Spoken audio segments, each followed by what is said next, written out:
Hello, everyone, and welcome back to Faustian Bargains, the Warhammer 40k Wrath and Glory RPG podcast with me, William Shadow Chorus, as your game master. And joining me today, we have Andrew. Hello, I am Andrew, and I'll be playing Shazra Violus Showcase of the Farsight Enclaves. And Mara. I'm Mara, and I'm playing Sidra, Killiam, Voidborn Psyker. Yep.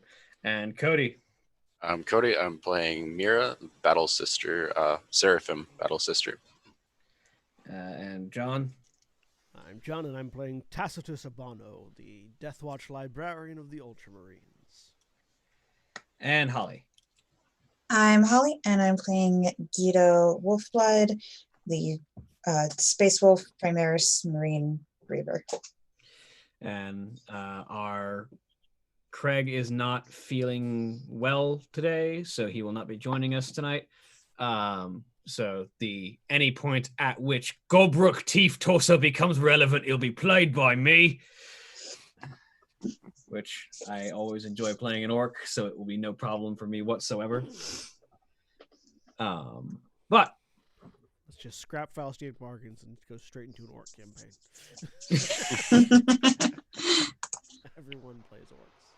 Believe me, I would have been down for it, but I didn't think everyone would go for that.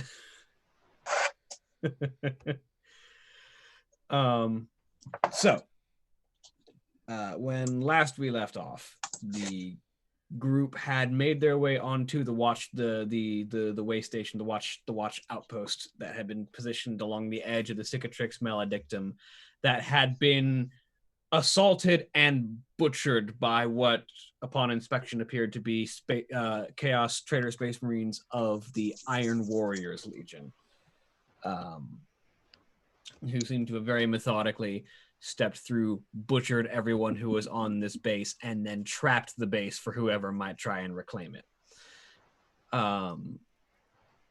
Making their way through to the security room, which would allow for a significant rundown and understanding of what's going on with the base, they encountered not an Iron Warrior, but one of the Thousand Sons, actually.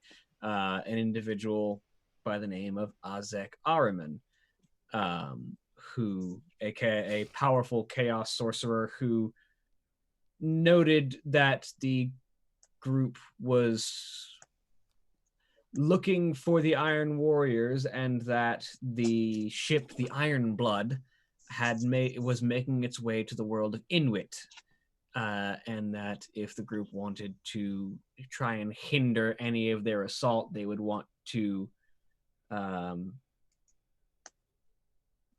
head to the world of Ryze, because that would be a major world on the path to Inuit, and it is likely that the Iron Warriors will be wreaking havoc on their way there rather than just beelining for the planet. After a brief confrontation in which Ahriman flexed his psychic might by shock-waving the group to the ground and summoning demons in his place as he left, the group destroyed the demon that was left behind and the many demons it split into, and are left alone in the security room. And that's where we pick up.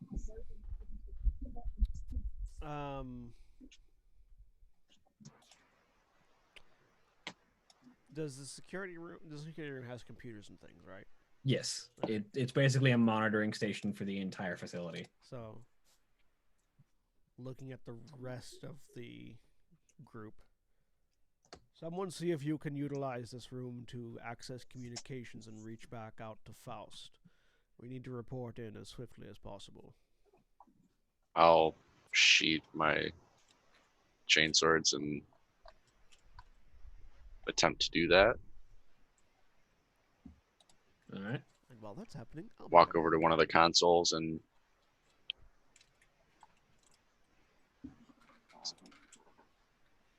go ahead and give me a tech roll. Okay. Oh, 0 successes. Wow. Yep. Yeesh. Wow, all ones and twos. Yeah. There's a 3 in there.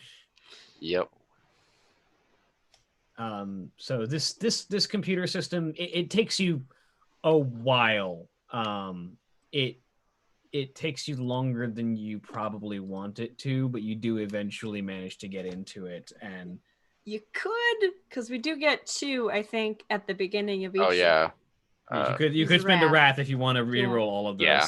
Yeah, I'll reroll all those. Yeah, because that's a terrible roll. That is 76, and all of them are Just Yeah. make the test. Just make the test again, because not Yeah. one of them succeeded. 2, but then There's a complication. Yep, a complication. Okay. I'm Well, it's broadcasting actually it's 3 because there's an exalted icon in there, which is good Oh, because yes. 3 was the line.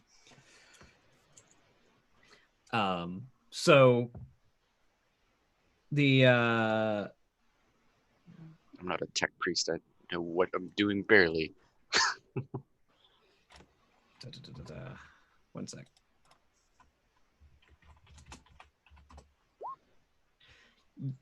You're not a tech priest, and as you try and patch into this machinery, you don't know the proper prayers to appease the machine spirit as you try and gain access to it. Oh no. And the machine spirit gets kind of uppity, and you take a point of shock as it zaps you as you make use of it.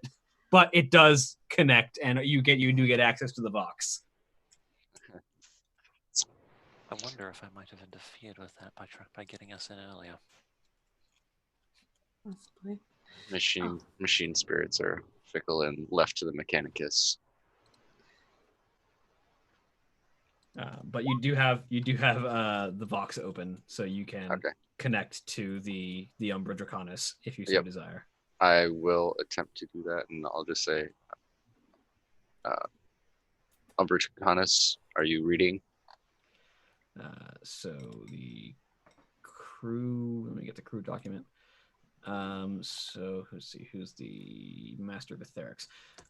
So the voice of Alex Natrios comes over the Vox. This is the Umbra Draconis. We read you.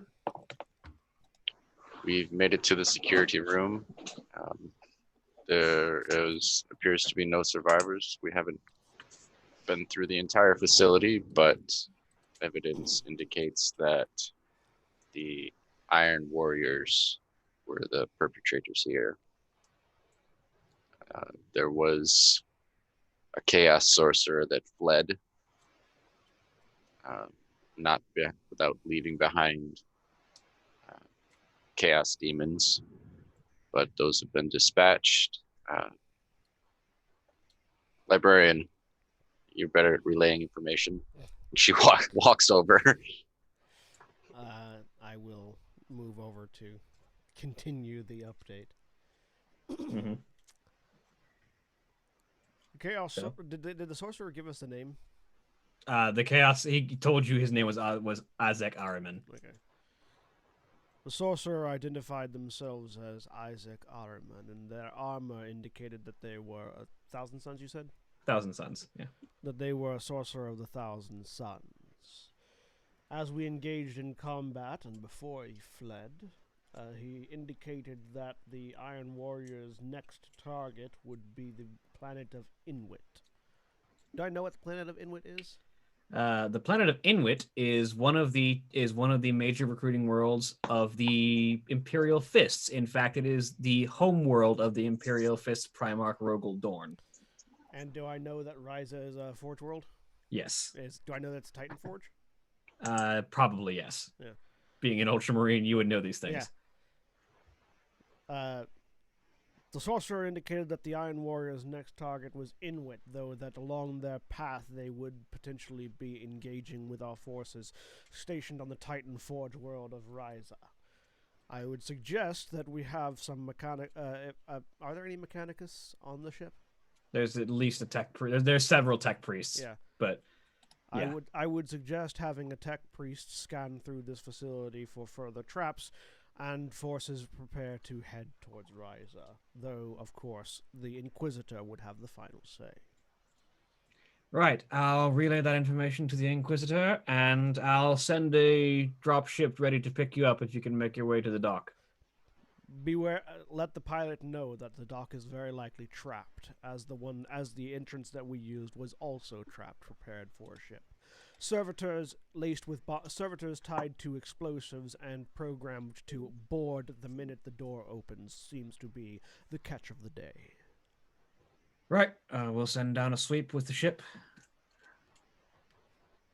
Well, good work, everyone. We'll see you back aboard. Click. I'm looking around this room, seeing if there's anything that was left behind, anything interesting, anything that might give us more about kind of what happened. Well, not really what happened here, but like the people who were here and who we're going to be facing again. Go ahead and roll me awareness.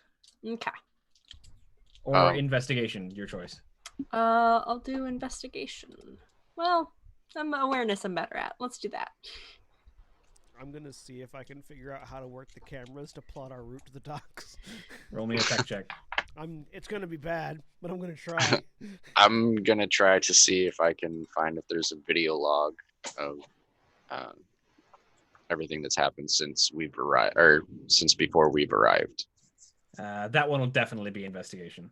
And I got a 6 on the awareness. The librarian is a leader and a warrior, but fat fingers keyboards. So.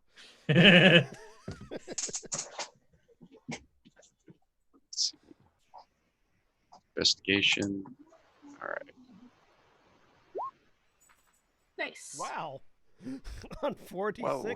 I got 3, 4, 5, 6, 7 successes. I got 2.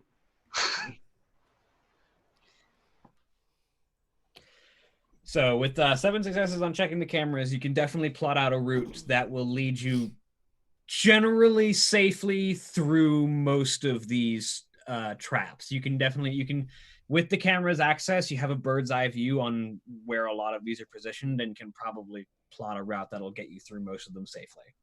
And we disarmed all of the ones on the route we went through. Yeah, So. but you'll have to move to new areas to get to the actual landing pad. Gotcha. Yeah, So. we went in through like a The back way. yeah. Can I look at the docks that they're heading towards and see what's waiting for the ship there? Looks like the auto turrets are probably just online, which means that that would be best to take out troops getting off the ship and potentially a lighter lander. You suspect if they're sending in another Thunderhawk, it won't be too bothered and we'll just blow them up. Is there any way we could disarm them from here? Theoretically.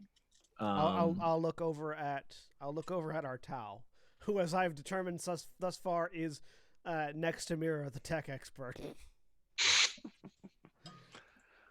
But before that, with the awareness test from Sidra, you said you're looking for signs of the Iron Warriors who are here. Yeah, and or that sorcerer, because I didn't like him.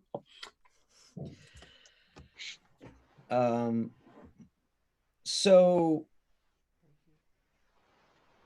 the one thing that you notice as you look around, actually, is the fact that the cameras that are where the cameras are currently like naturally positioned, aside from the handful that Tacitus has had to flip through, all of the cameras are positioned at one of those sites of gore.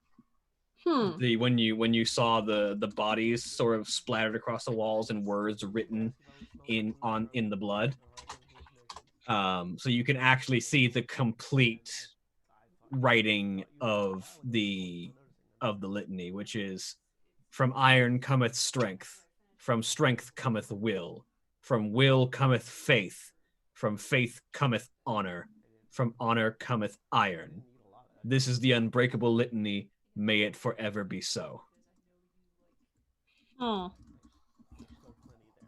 Okay. And I think Tacitus had figured out what that was and that kind of thing, but would I have any idea? This is going to be very difficult, but you can roll me Scholar. Yeah, I figure, but I might as well try. Hey!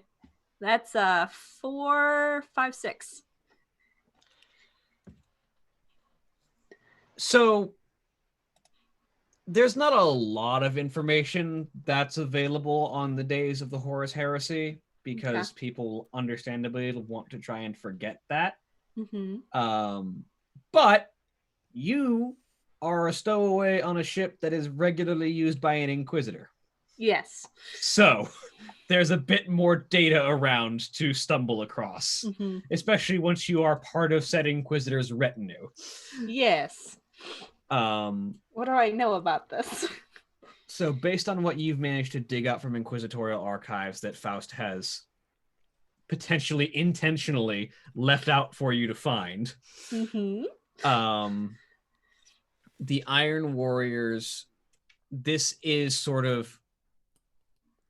stands out as odd to you. Okay. Because this is old. Like this is the litany and sort of the battle mantra that the Iron Warriors fought under when they were loyal to the Imperium and during those first days of the heresy right after they had turned. A much more modern Iron Warriors battle cry is just iron within, iron without. So this is a very, very old Iron Warriors mantra. It is definitely calling back to the days of the heresy, which might bear some significance. Why are they using something this old?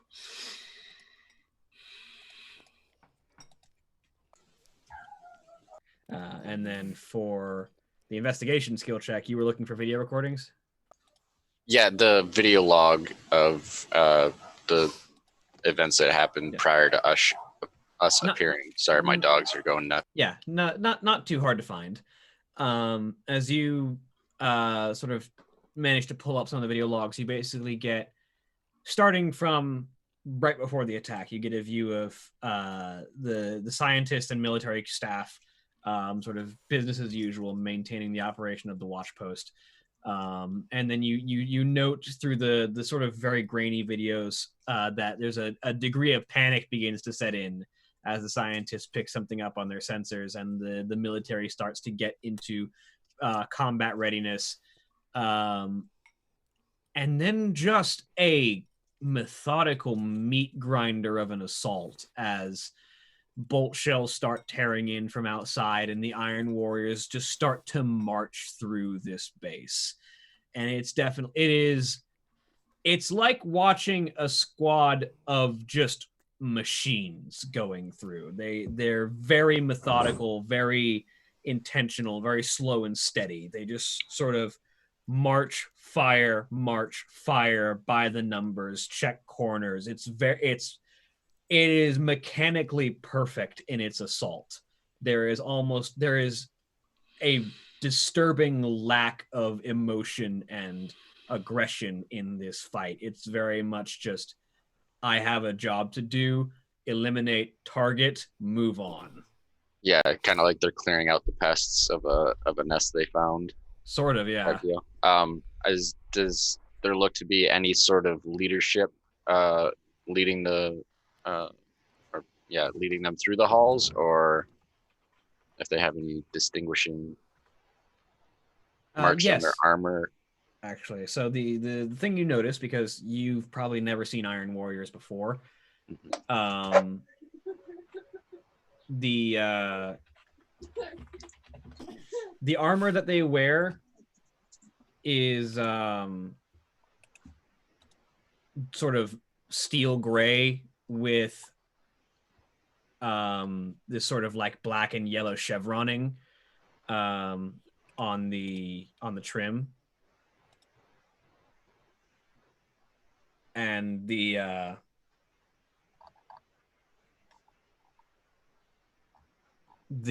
armor that they wear is very sort of has been augmented from the typical heresy era space marine armor with sort of the spikes and bones and skulls and strange armor mutations of the Iron Warriors.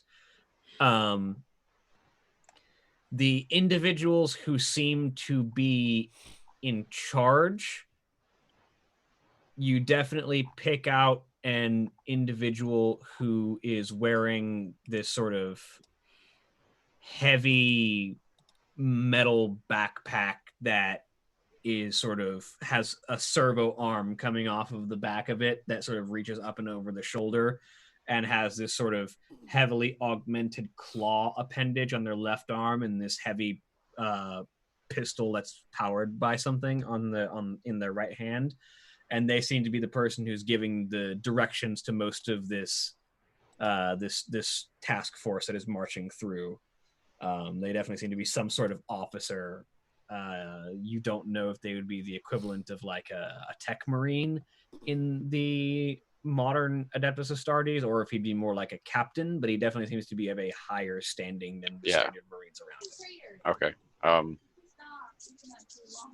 If it's possible, I'll just pause and screenshot that for, I don't know if there's something, if I can transmit that image to the Umbra Draconis, or save it on, I think I have a data slate. Yeah, I have a data slate. I just have a lore question, because I don't know if Sidra would know or not. But 1,000 Suns, what is that, and does it make sense for that to be associated with this Iron Warrior? Iron was it Iron Warriors? Yeah, Iron Warriors. Or is that like, does it seem like that's something else that like came in after they cleared this place out? Roll me a quick scholar check just to see how much you know. Okay. You'll know a little bit regardless, but let's see how Out of much. curiosity, what was All chaos knows itself. What military was stationed? Was it Imperial Guard? Yeah, it was specifically. It looked like a task force of Tempestus Scions, which are sort of the Inquisition's elites that they pull from the Schola Progenium, which is sort of the school that trains Tempestus Scions, who are sort of elite stormtroopers among the Imperial Guard. They also the Schola Progenium is also where you get commissars and Sisters of Battle from. Well, some sisters anyway. Yeah. 3 on that and a complication. So I'll just take a ruin for that because I don't have any major complications. But from what you know, the 1,000 Suns are another one of the traitor legions, sort of the original legions of Adeptus Astartes that turned against the Emperor during the Horus Heresy. Okay. The 1,000 Suns and the Iron Warriors are not known to have strong interactions. The 1,000 Suns is a legion that is heavily steeped in sorcery and psychic might. Their Primarch Magnus the Red was one of the premier psychers and sorcerers of his time before the heresy. And his legion reflects that. A significantly high proportion of the 1,000 Suns are psychic, and they have very powerful sorcerers among their number. The Iron Warriors, conversely, don't really like... They're odd for Traitor Marines because they don't tend to dabble in warp sorcery all that much. They tend to be very grounded, very real, very sort of, we just fight a war. They barely use any kind of psychic power. They barely interact with demons at all. Mm-hmm. They're mostly just traitors. Though that isn't to say they don't use psychers or demons at all, but they just don't really use them a lot. So they're very much have opposing styles. Yep. I will point that out to the rest of the group then, of the rest of like the litany that they were writing all over this station, and the fact that it's weird that guy was 1,000 Suns. We're What do you think they were doing?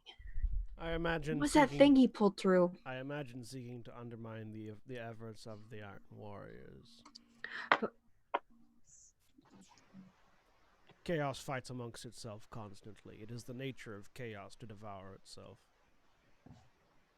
is that what the cameras show? I imagine the sorcerer was here after the Iron Warriors left. It seemed to be waiting for us. Yes.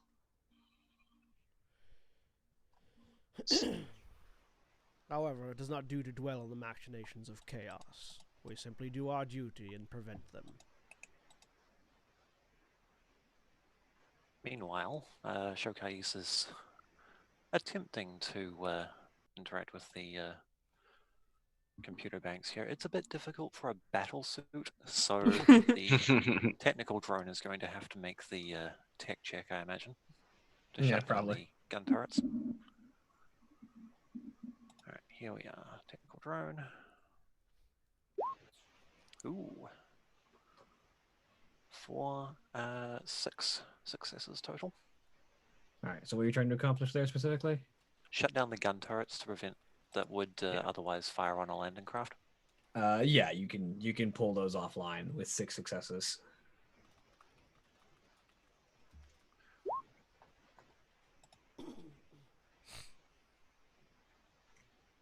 So, yeah, Eventually, the cut the technical power drone. and the gun turrets just. And the drone emits a short, satisfied beep. Turrets are down. Do we have a clear route to the landing zone? Tacitus. Oh, sorry. I was distracted by information. Yes, I've mapped a route for us, though we will still have to be wary of traps left by the Iron Warriors. I will mark which ones I have seen through the cameras, though there are definitely going to be some in the blind spots. Right then. Should I keep looking for the other ones then, like we did before? Yes. We should proceed as we have. It seems to have been effective thus far. I believe it's myself and you keeping an eye out for traps. Yes, Mira and Sidra in the front, followed closely by Gita in case anything larger pops out. Shokais, myself, and Gobruk in the rear. Very well. Notably, Showcase parks herself on the opposite side of Tacitus from Gobruk. That's fine. I'm happy to be next to the orc if I need to kill it. See, I prefer to do my killing of orcs from a distance. Albrecht, completely oblivious of this, just kind of keeps walking along. Of course, now is not the time because I need to get back to the ship and make repairs. 15 grots on a dead orc's chest. Yo ho ho, and a bottle of fungus beer. Beer is good. That sounds revolting. I mean, this one was it was nice and chilled because you know, space is cold, but it was an interesting vintage. I think it was purple. Not really sure if that's the color it's supposed to be, but that's the color it was. I did have a nice dream about butterflies, though. After it. Sidra, if we could focus on the task at hand. I'm please. focusing. Seem to be reminiscing. I'd rather not step on something explosive because you were thinking about butterflies again. So And I will focus. with the route that Tacitus has managed to plan out, you are able to avoid the worst of the traps and are able to make it out relatively unscathed, aside from what you've already taken. And then as you make your way out, you can see that the Thunderhawk is landed and the the loading ramp drops down. As it drops down, a squad of Tempestus Scions march their way out, dressed in the black of the Inquisition's body armor. Their heavy carapace with sort of gas masks with these red lens visors. Their backpacks with their hotshot las guns attached. As they march and fan out off of the Thunderhawk. Yep. I ducked back behind our Seraphim sister just out of reflex. I don't want to get mistaken for anything. No. Is there a tech priest with them? Yeah, there's one of the heavily robed crimson figures of the Mechanicus begins to scuttle their way down the ramp after the Scions have departed. Before they get too far, Mira just turns and say, "Do apologize to the spirit for me. We were in a bit of a rush." And then she just turns and it looks at you for a minute. You have no idea what its gender is or if it even cares about that anymore. Yeah. And it just issues this sort of blurt of machine noise. Scion, secure the docks. Tech priest, and I'll indicate the turrets. Most of the machinery in here has been tainted by chaos hands. As a warning. There's another machine blurt, and then after a moment of stuttering, it just we will cleanse what we can and burn the rest. As the Emperor wills. In the Omnissiah's name. And as we finish that exchange of pleasantries, I go on to the Thunderhawk.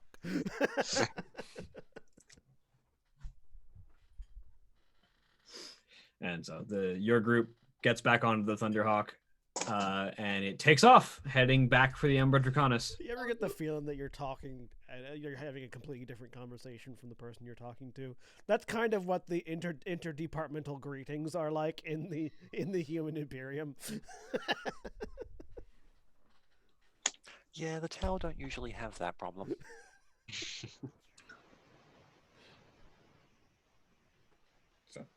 As the Thunderhawk takes off, you hear Tan Rivaldo's voice over the intership vox. All right, one job done. Let's head back for a debrief.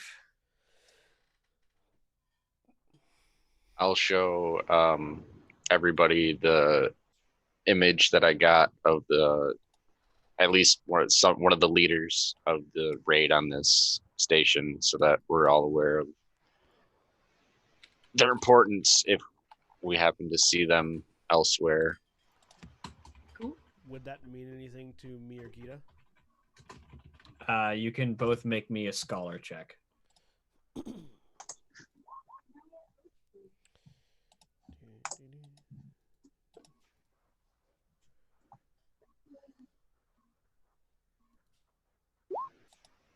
Nice. 4 icons. And one from Gita. So you both recognize this individual as a warsmith, who are sort of the Iron Hands Tech Marines, but the Iron Hands value their Tech Marines a lot more than most other chapters, so they tend to also have sort of a relative command status. You also recognize that this warsmith is wearing, even by Chaos Marine standards, ancient armor. This armor is old. Like you would expect this individual suit is the same suit with a minimal amount of modifications and refits that the individual has worn since the heresy. So this is a Chaos Marine. This Marine is as old as us, basically. Probably older. Yeah. You said it was a warsmith? Yeah. An ancient warsmith. Think he would update his armor at some point. Well, I'm certain there are some of our own that are still wearing the armor they wore that day, if they still live. Well, There aren't that many non-Primaris Marines who are Like I said, if they still live. yeah. There was a caveat there. Most of them are dreadnoughts. In fact, there's at least one who is definitely from the heresy, but is a dreadnought. Was he a dreadnought during the heresy? No. Or did he become a dreadnought right after the heresy? Bjorn the Fell-Handed became a dreadnought sometime after the heresy. Because I was like, because if you became a dreadnought right after the heresy, that still counts. You're still wearing the same armor.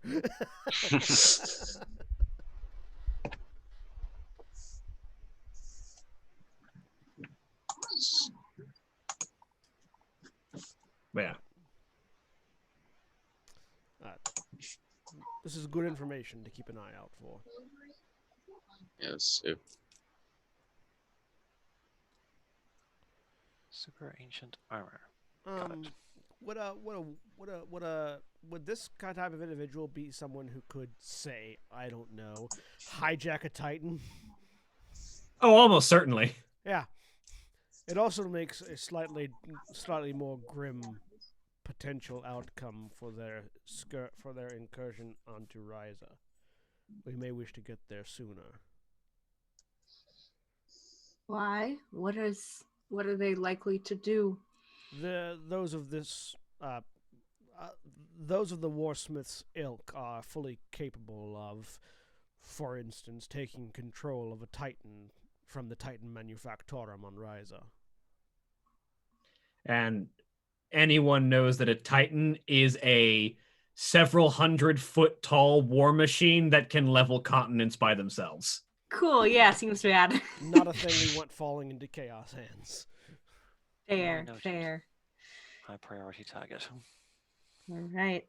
Like, a single Titan can oftentimes conquer a world by itself. Because unless you have something on the scale of a Titan, there's not a lot you can do about it. So, does it feel like the ship is going as fast as it can to get us back to the Ember Dragonet? Generally. Alright, cool. It's probably going faster than it reasonably could under any other pilot. Good. Just want to make sure that we're moving at top speed. This has suddenly become an urgent thing. Well, Efficiency. the Furious Saint Mina has already blessed one victory. We should be able to dispatch these Iron Squires short order. Does that count as reaching my objective for Is your objective to call upon invoking a saint to bless their achievements? Yeah. All right, cool. I like it. It's good. First time I've done it. Sweet. So yeah, a few minutes pass and you dock back into the Umbra Draconis. And as you are stepping off, Faust is already in the hangar bay with his interrogator, with him. As you approach, he calls out, "So, Alex Natrios has delivered me some disturbing news. I will take your report immediately." We cleared. Hand over the data slate. Yeah, as she hands over the data slate, we cleared the base of traps. The Iron Warriors have long left. We encountered a chaos sorcerer of the Thousand Suns Legion and immediately engaged in battle. As the sorcerer was fleeing, he indicated that the Iron Legion are heading to Inwit via Ryze. Mira has located information that indicates there is a warsmith among the Iron Legion that is heading to Ryze. I would suggest we expedite our leaving before that warsmith gets to the Titan Manufactorum. What was the name of that ship? The Iron Blood. And you see this sort of like grim expression on his face as you relay the name of the ship. That is what I thought I was told. Does this name have Yes. significance, Inquisitor? From my conversations with Rabute Gilliman, I have learned the names of every Gloriana-class battlecruiser in service to Chaos that has not been confirmed destroyed. The Iron Blood, the Photep, the Nightfall, the Conqueror, the Vengeful Spirit. Each of the Gloriana-class battlecruisers was the largest ship typically produced. Each of them served as a flagship for a Space Marine Legion.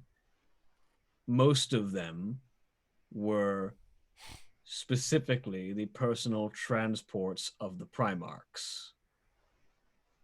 Perturabo, the Iron Father, has taken to the field.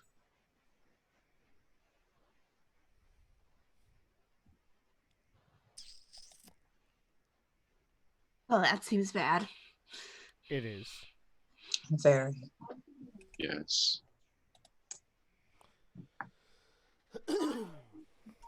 And has set his sights on Inuit and on the course Ryzer. The Hammer of Olympia is likely seeking to sate his grudge against Rogel Dorn from the Age of the Heresy.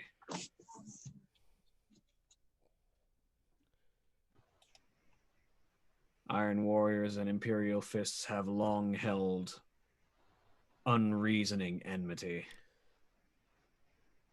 And it stems from their Primarchs.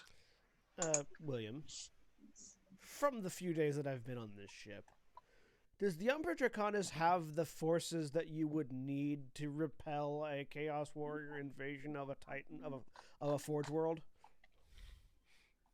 Not by itself. It's got, I mean, correction, not on the ground. As an Inquisitor's battleship and a ship that is of at least Dominator class, it is fully capable of performing Exterminatus. Yeah. But you don't want to Exterminatus a Forge World if you can help it. Generally. But as far as you know, the ship by itself is probably not going to be enough to fight off an invasion alone. So, still... That said, they'd be invading a Forge World, so Yeah. it would still have its own defenses. Yeah. So, to the Inquisitor, then. Do you have any further cards up your sleeve for dealing with this? I have a few. Let us see if they need to be played.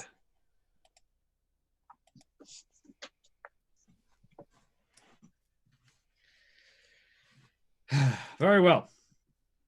We make our course for Ryza then. The soldiers of the Astra Militarum who are there to hold that world will be praying to the Emperor for deliverance from this foe. We will be the answer to those prayers.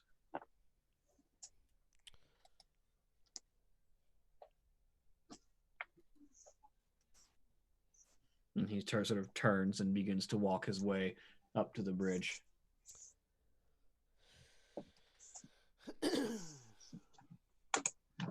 I turn and look at the rest of my group.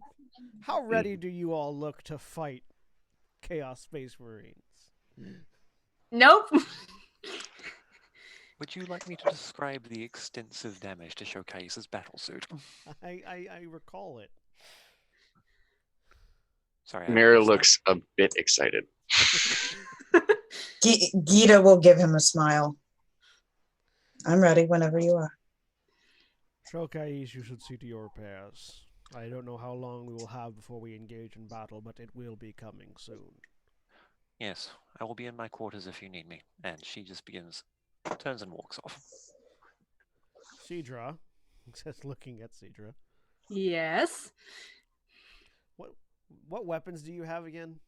You have I have pistol and a knife, a very small knife, a knife and a las pistol. and a las pistol. That's it. We will need to get you something with a bit more bite. Yes, that would be appreciated. I'm going to take Cedra to the armory. Oh, I need to return this. I hold up the respirator, Yeah. which is not destroyed. Go me. So I can return that. Yay. So I'm going to take Cedra to the armory. We need to get her something that will be able to do anything against Space Marine armor, as opposed to a las pistol and a knife. Well, what are you looking for? Let's see. So I'm actually pretty good at so ballistic skill I have a 7 and weapon skill I have an 8. So I'm a little bit better with hand-to-hand stuff, but I'm real squishy. So do we have any Imperial Guard type bolt rifles? Potentially. A bolter rifle and a chainsword. That's what I'm looking for. All right. Well, to find a bolt gun that can be wielded by a human, go ahead and roll me an influence test. You're going to need 4 successes. can I assist with that by just gently laying down the... We'll call that the return of an asset. Yes. So let's see what I forget exactly how assets work with influence tests to buy things. One sec. I'm not sure. Do we have any glory yet? Not yet. No, we haven't been. yet. Well, yeah, I think we've used all of. None of us have shifted them to. Yeah. It's been information kind of stuff.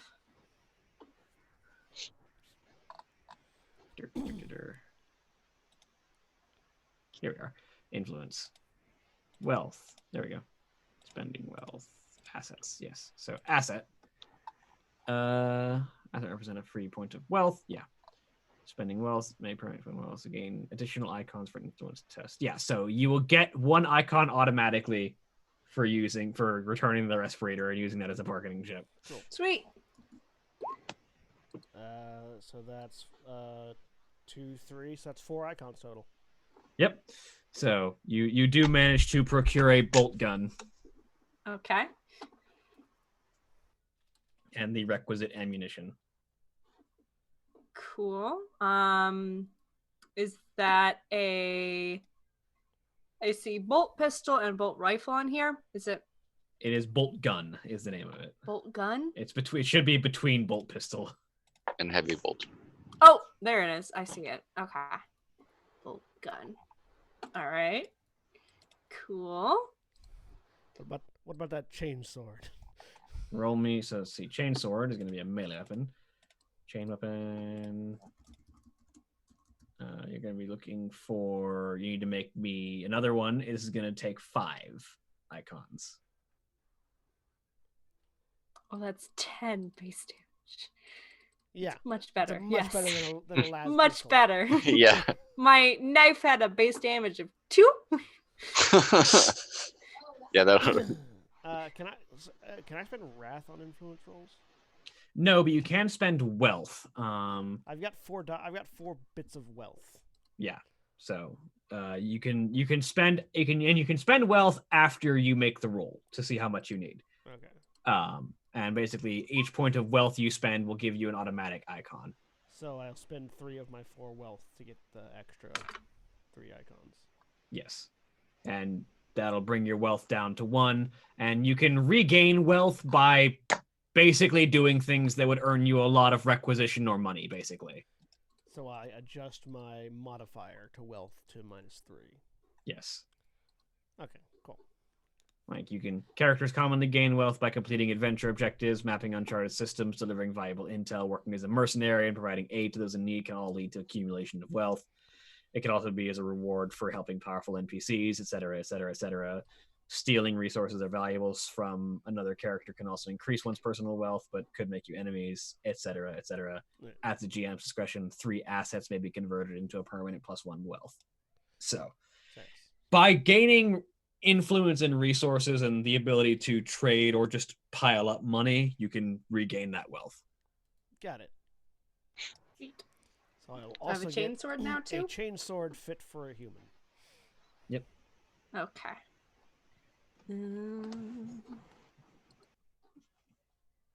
Chainsword. There it is. There. This should help you get a little bit more offense in on our fallen brothers. Thank you.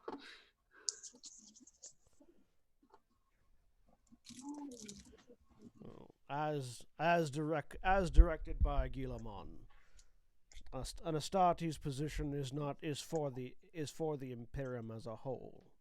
So anything I do to assist you also assists the Imperium.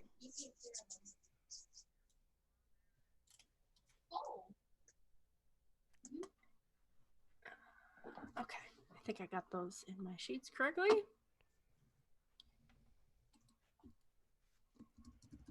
And because the chainsword is brutal, you're going to put a +1 modifier in the damage mod because it adds 1 to all of your extra damage dice rolls. Okay.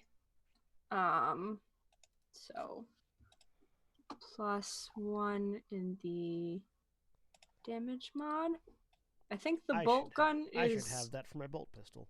Yeah, it's also brutal. So it does Yes. the same thing. Yes. +1. So it's +1 in D mod or +1 in D? In D mod. Okay. Yeah, in D mod. Cool. Okay, it's also got parry, which means I think I can do. It's when you're in melee, your defense is raised by 1. Yeah, you get a Cool. +1 defense when you're in melee with somebody. My force sword also. Has Awesome. And then the bolt gun is brutal, and then rapid fire 2. Okay. Unfortunately, we weren't in battle, so calling out my Primarch's name then doesn't complete any objectives. It was just a character thing. Yeah, it was fair.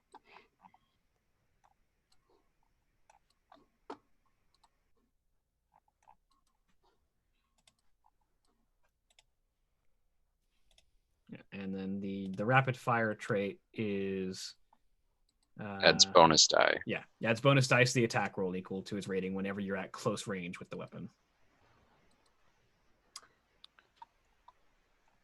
As I have these giant weapons sort of clutched.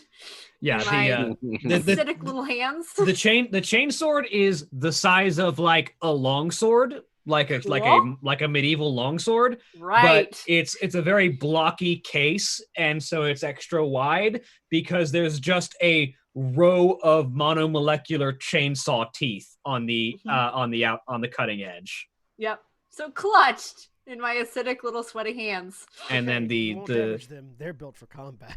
the bolt gun is this sort of it's roughly about, I want to say, like 2 feet in length. It's like a very short rifle. And it has this very brick-like aesthetic with this curved sickle magazine. Yours has a very long stock attached to the back of it so the recoil doesn't break your shoulder. That's good.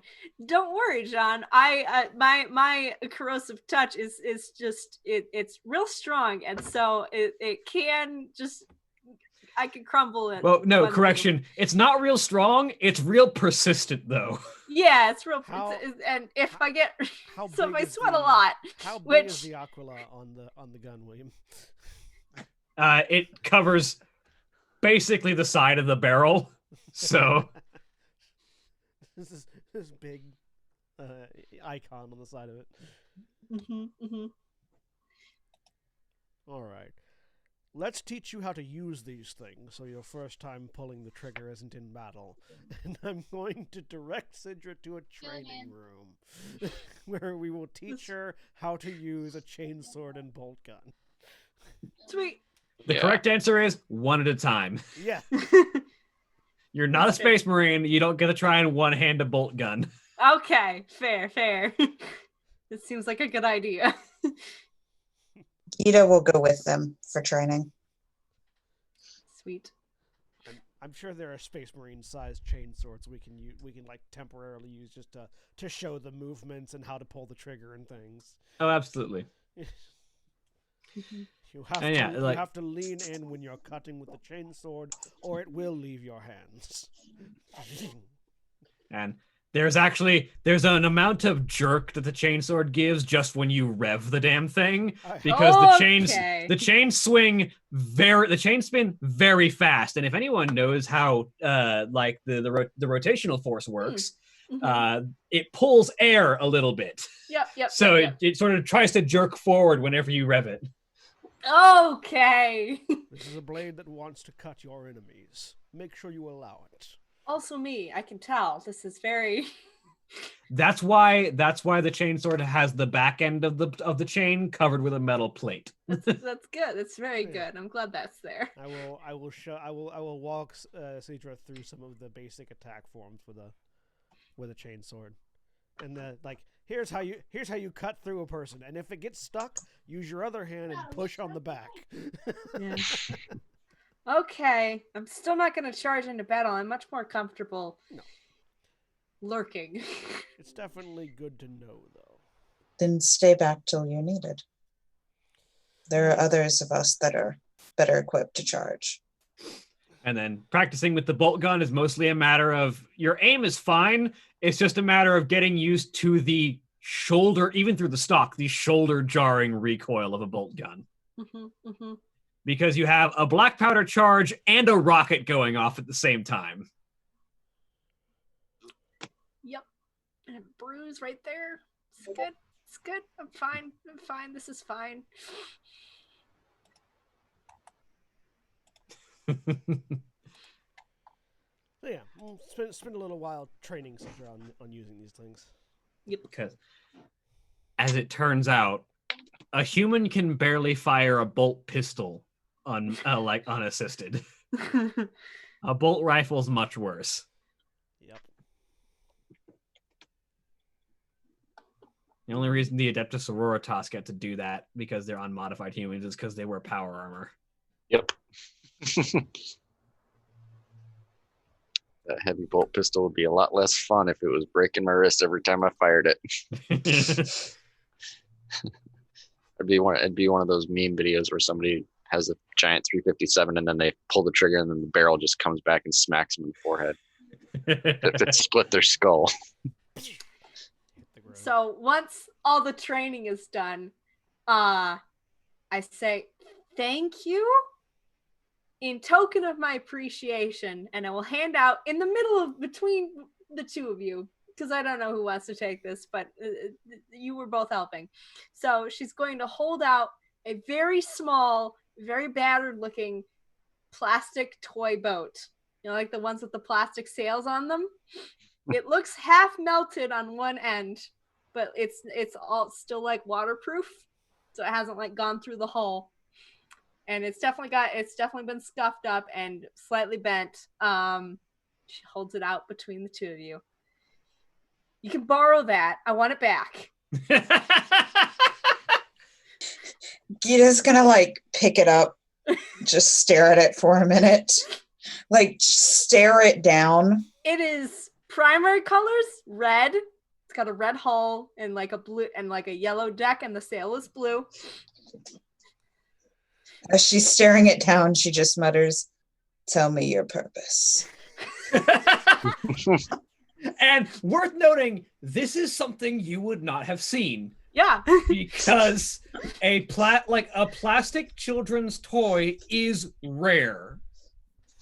Just because plastics don't get used as much in general. You can't tell what Taz is. You put it She's in a clearly bucket. confused with this. Looking at the boat, though. You can put it in a bucket of water and it floats, or a puddle, or any sort of, it floats. Is that all it does? Yes, you watch it. And then what does it do for you? You can blow on the sail and it'll move.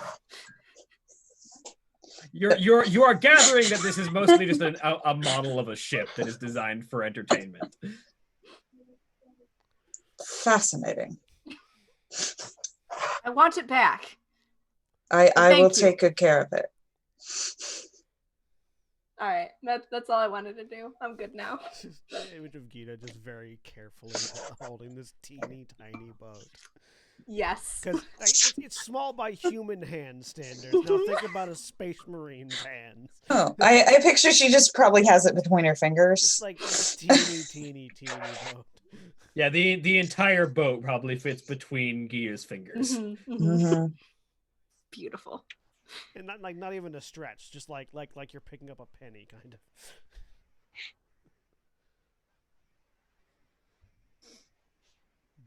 Good to know.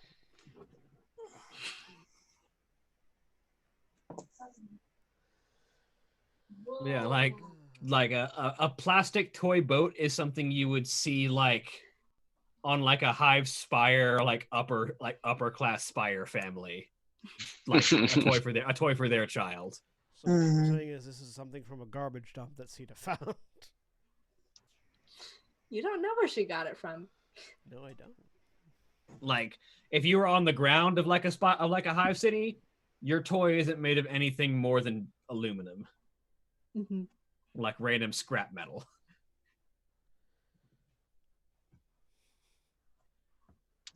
Super fancy. As the Space Marines stand confused by a plastic toy. We move on. So, does anyone else have anything they need to do over the course of your warp journey to Ryza? I assume this means that we return to full shock, full wounds, and Yes, reload. you do get plenty of rest. Yay. So you can restore yourself to all of your wounds and shock, because it's going to be a couple of weeks in the warp. All right.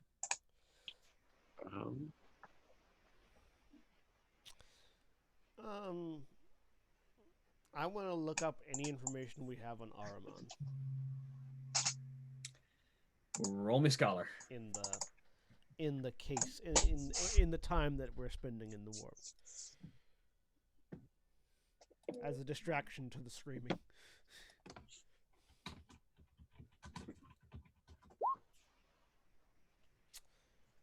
5 successes. Or 5 icons.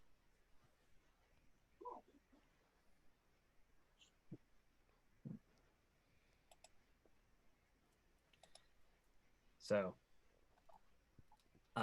last Imperial record of Azek Ahriman placed him during the Heresy as the first captain and chief librarian of the Thousand Sons. A known proponent of the Thousand Sons way of sorcery, and one of the attendants of Magnus the Red during the Council of Nicaea, which was the council that saw the temporary abolishment of the Librarius before the Horus Heresy forced its reinstatement. I thought it was a council on furniture. Nicaea. Right, IKEA, but with an N. Just got it. This is good.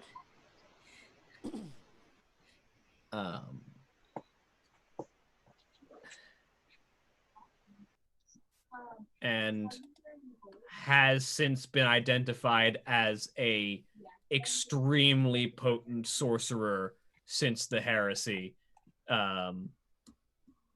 Mysterious and tends to wander by himself or with a small contingent of allies. Does not seem, as far as can be discerned, to be part of the primary Thousand Sons force anymore. Definitely seems to be a rogue element as far as the Thousand Sons are concerned.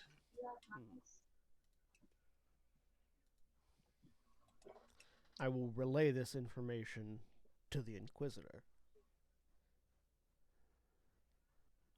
And this is information the Inquisitor had. I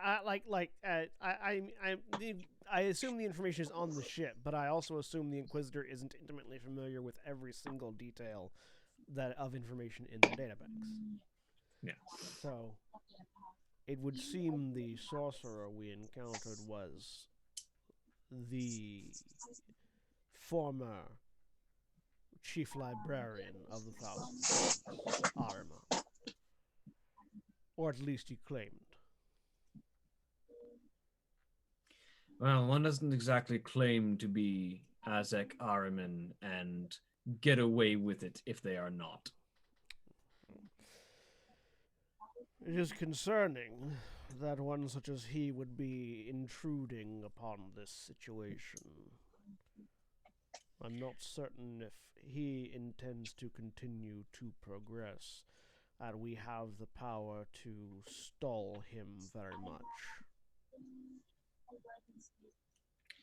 It is beyond concerning, and quite frankly, someone of Ahriman's level is beyond even my potential to match wits with psychically. If he continues to be a presence, we will have to call upon the renewed orders of the Sisters of Silence. What are the Sisters of Silence? The Sisters of Silence, also known as the Anathema Psychana, are a sisterhood of blanks, which are anti-psychers. Blanks are people who exhibit a null void area of effect within the warp. They turn off psychic powers and cannot be affected by psychic powers. Any psyker who comes within a certain radius of them is completely unable to access their abilities. Or at least, depending on the power of the blank, finds it more difficult to do so in any rate. The more powerful ones just completely shut them off. The less powerful ones just make it more difficult. And even a very powerful blank can be overcome by a very powerful psyker, but it still becomes incredibly difficult, if not impossible, to either affect them or use your psychic powers in the midst of them. And add on to this that the Sisters of Silence, beyond just being powerful blanks, are also trained warriors who are specifically trained to hunt and capture or kill psychers. Thought to be extinct, but they have recently been recovered by Gilliman and the Inquisition to bring back into the fold recently. It would not be a bad idea to have them appraised of the situation. Notably, blanks make normal people uncomfortable just by being around them. Psychers find them practically intolerable. That's why I said notified, not present. But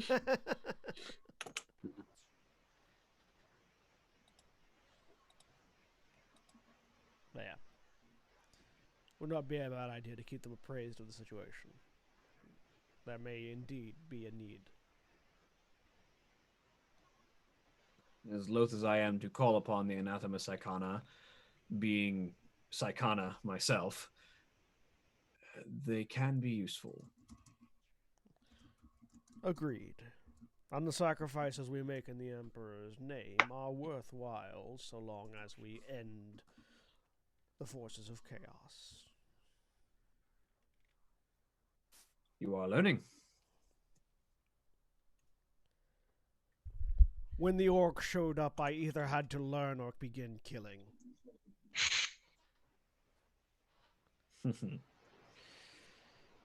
Very well. I chose the one that was most in line with Guillemon's directive.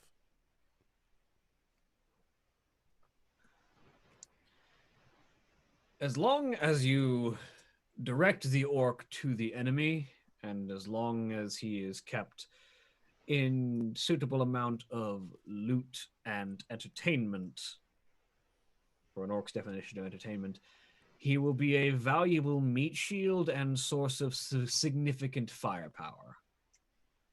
I have borne witness to the firepower already. He did just fucking Gatling gun a demon to death. So I'm not. Oh yes. He's gone. He's higher in Tastus's estimation than he was at first.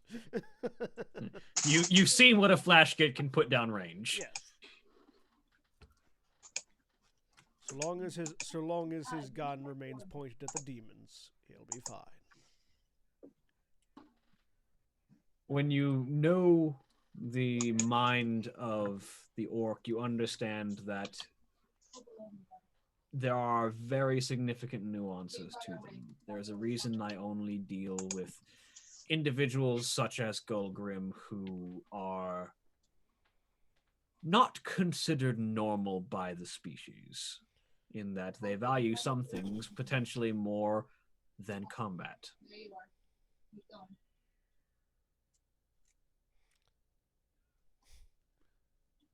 I'm sure. Regardless, I will appraise the others of this information as well. I felt you should be made fully aware. And so I have been, and it is no comfort. There is little comfort in duty. So I have learned each day. And I will go inform the others of the exact level of the threat that we face.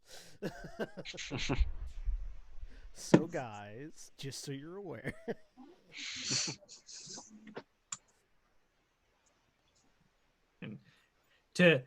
As Tacitus gets across to you, the power level of the psychic abilities that Tacitus has is not even close to what a chief librarian of a Space Marine chapter can do. Yeah. Mm-hmm. Let alone a chief librarian of the Thousand Sons, which was a legion of librarians. I'm an epistolary, which is strong and battle ready, but not chief librarian level. Okay.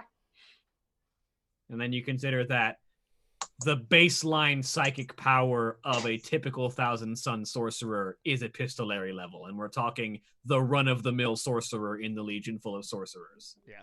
Mm. Okay. Right then. We'll not try to melt his brain next time. You suspect that you would be more likely to melt your own brain by trying. Probably. I have a melted charge that I picked up the other day. Yep. Would there be anything I need to do to make that into something I can use, or is it already in that state? So a melted charge is an anti-tank munition. Okay. It's sort of a thing that you slap onto a vehicle and prime it and run. Got it. Is it ready to go, basically? Yes. Okay. Cool. By the way, William, would there be any method by which I could replace my bolt gun with a plasma gun? Like, could I trade that in? It would be difficult. Because, let me check real quick. Range weapons, plasma my bolt weapons. pistol. My bolt pistol is rarity 4 and plasma gun's rarity 6. Oh, sorry, no, plasma pistol is rarity 6. Bolt pistol's rarity 4. Uncommon. Plasma pistol is rarity 6 rare. Yeah, I don't know if there's a possibility of that, but You can certainly try. You can give me an influence roll. I figure an Inferno pistol would be definitely not. You can give me an influence roll just to see. Sweet. And if I'm able to, would trading the pistol in for it give me a icon? Sure. Okay. So that's 2. If trading the pistol in gets me an icon, that's 3. Yeah, and you need 6. So no then. So what you gather is that the plasma weapons on this ship are very heavily regimented and probably not able to be handed out too easily because there's only a couple of them anyway, and there isn't really a plasma pistol. Plasma pistols are rare, like more rare than plasma guns. So you're saying I'll need to get one on the Forge World. Got it. Yeah, and sort of as you ask the ship's quartermaster, which should be Drifa Talskri, and she basically says, you're more likely to be able to find one of these on Ryze, honestly. If you take a look around, you might be able to find something. and the place will be under attack. I don't think anyone's going to question an Inquisitor's retinue requisitioning something. I'll bear that in mind. Thank you for the information.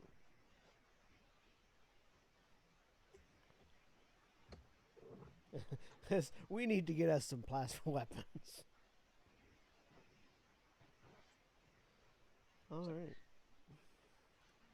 That's all I have. Anyone else have anything to do?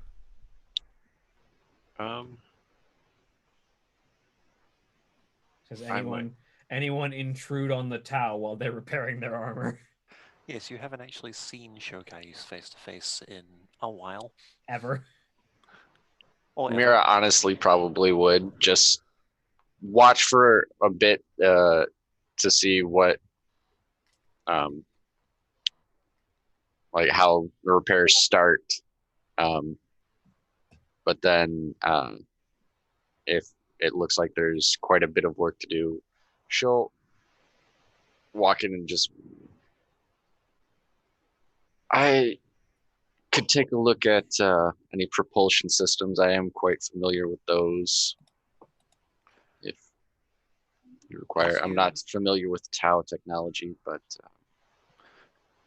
as you enter Shokai's quarters, the first thing you notice is that the battlesuit is in fact open in the center, and the individual working on it is about 5'8" with dark blue-gray skin and close-cut black hair. She's wearing a lightweight pilot suit of Tau make, designed with practicality in mind, but there are plenty of pockets and pouches involved. She doesn't look up as you enter and make your commentary, but while she's working, she says, "Well, if you know anything about Tau propulsion technology, that would be quite surprising, to say the least." You're actually hearing her real voice for the first time. It is also distinctly feminine compared to the mechanical distortions of the XV8 and its speaker. see if I know anything about Tau propulsion. Roll me a tech roll. You're gonna need a high number. Yeah, I'm assuming. A 4. You don't know a damn thing. Yep. I know that they propel things. Yeah. You know that they're really good and like really quiet, which is odd to you because like the axiom with Imperial technology is if the machine doesn't have a loud growl, it has a weak machine spirit. Yeah. It's quiet, I know that. Efficient, I'm assuming. Well, yes, that is a given with with battlesuit technology. However, if you cannot claim to know the internal workings, then there is a very good chance that it may do more harm than good, unfortunately. This is taking a lot longer than I would like, especially since the Earthcast aids to a Hunter Cadre are typically the ones to undertake repairs and reconfigurations. That is my objective, for the record. Describe Tau military tactics and how they compare.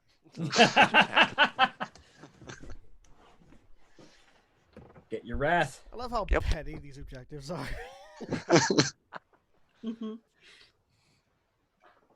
I love that they're like little role-playing things that are just like, here's an extra point of wrath for like spreading some flavor into the session.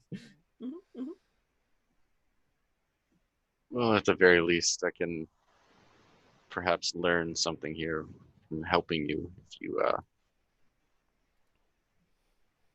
are comfortable. Showcase pulls a tool that you have never seen before from one of her many pouches and passes it to the technical drone, who then passes it to you. And what might this be called? Hang on, I'm not sure I have a name for it. Screwdriver. No. Screwdriver. Gasp. How exotic. Hang on. Let me just look something up very quickly. it's that bit in like when you're watching Japanese media where they'll have like a string of like the sentence is mostly in Japanese, but there are some words they just don't have, so they use the English words. So it's just Japanese screwdriver, Japanese. Well, Mira, if you want to make yourself useful, you could see to this panel here, and the drone guides you in the right direction. All right. In your tongue, that would be called a laser welder. So, see what you can do to... There has been some wire damage you may be able to help with. Okay.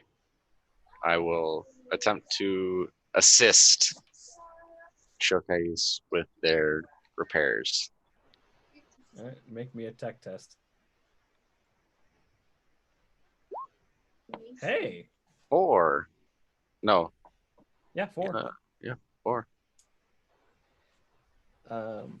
4 is what you would have needed too. So right on the line. So yeah, you are surprisingly getting at least the wiring is sensical enough that you can understand. Like the wires are colored the appropriate thing, so you can meld the break the way that they need. Yeah, to be I'm not cutting anything and reattaching where like how I would do if something broke on my jetpack. Yeah. I hold the laser welder up, and then if the drone doesn't do anything, I continue. The drone looks at the first wire that you repair, seems to study it for a few seconds, but then it beeps and goes back to its own work. All right. It is surprisingly easy to work with as you start to, once you understand how these things are marked, which is primarily color coding and then some linguistic marking in whatever the Tau language is, that you don't read it, but symbol matches symbol. So you go from this point to this point. Yep. And when she is doing this, she's also not in her power armor either. She's just in sororitas vestments, which are the color of what would have been the cloth tabards that hang off of the power armor, which I believe is a crimson red for you. Yes. Yeah.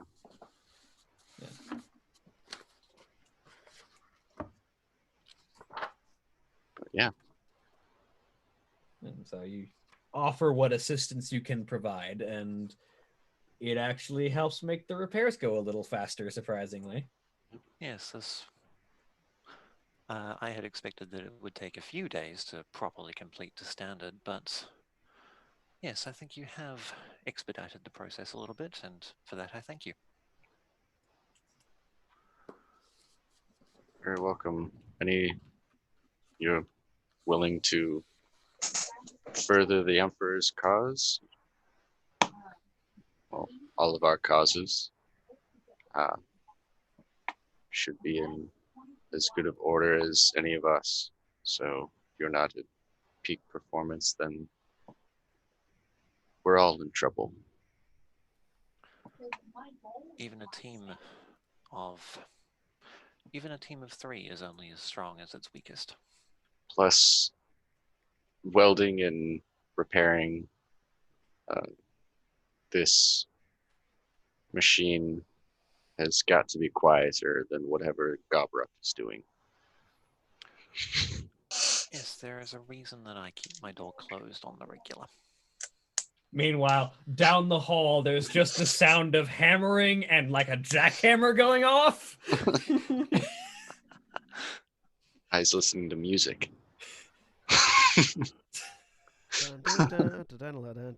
Occasional gunshots. Yeah.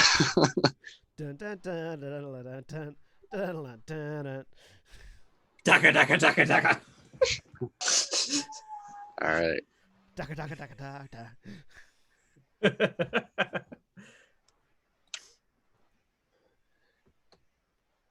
That's it for me, though. So, unless anyone has anything else, a couple of weeks pass in the warp. And as time passes, you sort of prepare, make ready, heal yourselves, repair your equipment. And eventually, you feel that familiar shifting sensation of a vessel leaving warp.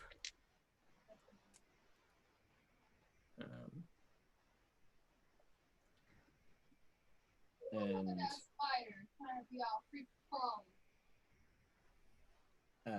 as the vessel leaves the warp, you hear the voice of Alex Natrios coming over the ship-wide vox. All hands prepare for battle stations. We are entering a hot zone. Power armor on. Power armor always on. Head to bridge. Okay, grab my things. Yep. Back in the suit.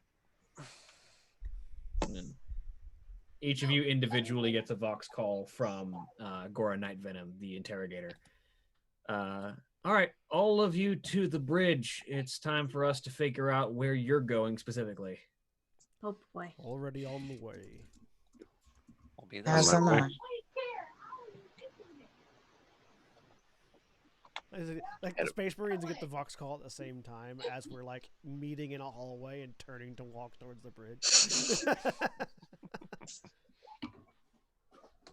So, a few minutes pass, all of you arrive on the bridge, and you can see that Faust and Gora are already present, sort of looking over the holo display of what's going on the battlefield. Ah, well, good that both of you are here. Gita, it appears your kindred are here to assist as well. The Space Wolves. Indeed. The Space Wolf battle fleet is already in orbit over Ryze, taking the fight to the Iron Warriors. Good. I look at Gabruk and Shaukais. That may also prove a problem. I have begun conversations with the captain of the leading Space Wolf vessel. It's difficult. The Inquisition and the Space Wolves have something of a history. Not a good one. But I have at least convinced him that I am not here to attack them and am in fact here to help assist this world. Do we have planet scale maps? He looks over to one of the other crew serfs who is operating one of the holo displays, and a model of the planet comes up on screen. Do we know where the Chaos forces are focusing their attack? Faust sort of steps over to the globe. Primary sites of combat appear to be here around the primary Titan Manufactorum and here around weapons manufactory. And where are the Space Wolves engaging them primarily? Both locations are seeing a significant amount of Space Wolf presence, though they also seem to be equal parts harried in ground and space, as they are attempting to help fight off what is more than just one ship. It's definitely... The Iron Blood does not appear to be present, but there is a significant Iron Warriors fleet still in orbit. Seems like this fleet detached from the primary Iron Warriors fleet, while the Iron Blood and its whatever remains with it has continued on. And how are the ground forces sustaining? It is dangerous. The Space Wolves are taking the fight well, but they are outnumbered significantly by the Iron Warriors.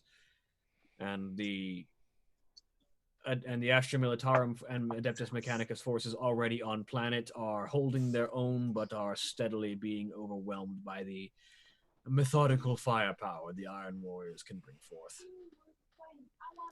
Well, I see three potential options tactically, though of course everyone is welcome to voice their opinions. One, we could form a strike team to take out the forces still aboard ships, indicating the ships that are in orbit over the planet. A small strike team could board while they are occupied deploying their forces, disable engines, and potentially utilize the carcass of their ship as munition for the others. Second, we could reinforce ground forces at the Titan Manufactorum to ensure that the Titan is not taken over and bolster the defenses there. 3, we could reinforce ground forces at the weapons manufacturer, which would allow us to potentially acquire better gear with which to then reinforce the other location. Fourth option, and the one that I am considering giving you leave for most likely, is to form a kill team. While the Space Wolves handled the brunt of the fight, I think it might be best if the group of you were to hunt down the Warsmith in charge of this effort and bring him down. Do we have any information on his location? Not at the moment, though. If you arrive at either of the two primary scenes of combat, you will likely be able to discern his location rather quickly. My suspicion is that he will be more likely present at the Titan Manufactory. That would be the most direct route if that's their intent, to have different smaller distractions elsewhere while the primary target seems to be the Titans. That does seem likely based on what we know. Fortunately, this is not Alpha Legion, or I would be unable to say that that was the most likely target. What's the distance between the two locations? Few dozen kilometers. Is it something that would be travelable on foot or with a ground vehicle? With a ground vehicle, potentially. On foot, less likely. At least not in any sort of reasonable time frame. With the Titan Manufactorum being the most likely target, I'm inclined to suggest that we begin at the weapon manufactory in case it is a blind. But I wouldn't be able to guarantee we'd be able to maneuver from one to the other once we drop. This is a Forge World, Epistolary. If you make it onto the ground, my authority should be able to get you whatever you need. There may be secrets within the Forge World that we are not privy to, that the Iron Warriors could have ferreted out. While the Titan is an obvious advantage, there are many secret weapons that the Forge Worlds work on continuously. It is possible there is something else here that we are unaware of. You may be more familiar with the Iron Warriors than I. Are they prone to conducting feints? William? Roll me... They seemed uber efficient in their attack on the thing, but that was a smaller scale battle, so... Yeah. Mm-hmm. And that didn't exactly leave the option to deceive, as it were. Scholar? I'm deciding and debating between Scholar and Leadership. It's the same role. Well, it's not the same role because one's willpower and one's intellect, but I have the same ranks in both. Roll me Scholar. All right.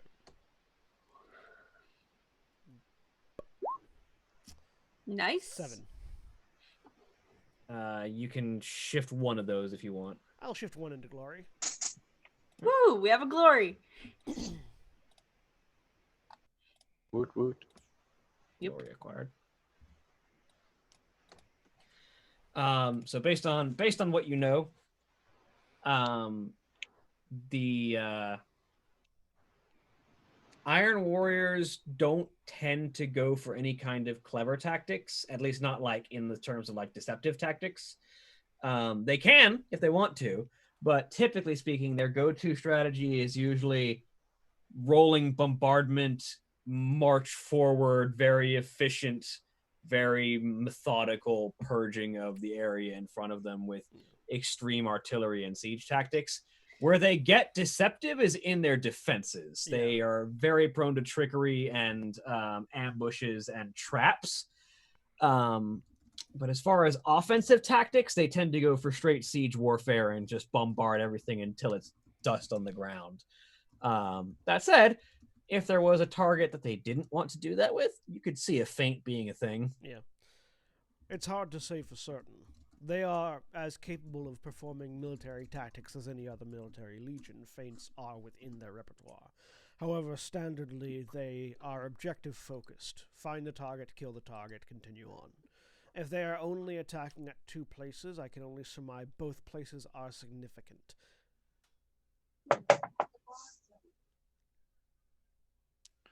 I see. Thus, it is Titan menu. effectively a coin flip as to where the warsmith might be.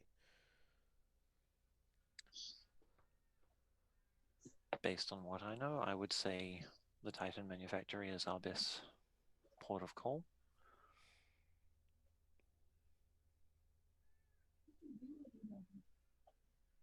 What do the others feel? I would agree. Yes, the Titan manufactory is, if that's lost, then whatever weapons they have at the other facility will be there shortly thereafter anyways. The Titan manufactory will also have the heavier of the defenses of the 2, for what it's worth. We guard our Titans jealously. Yes. So if he's there, then So if he'll be more distracted. yes, if we drop at one and of the 2 locations, I am more concerned that the weapons manufactory will fall first than the Titan.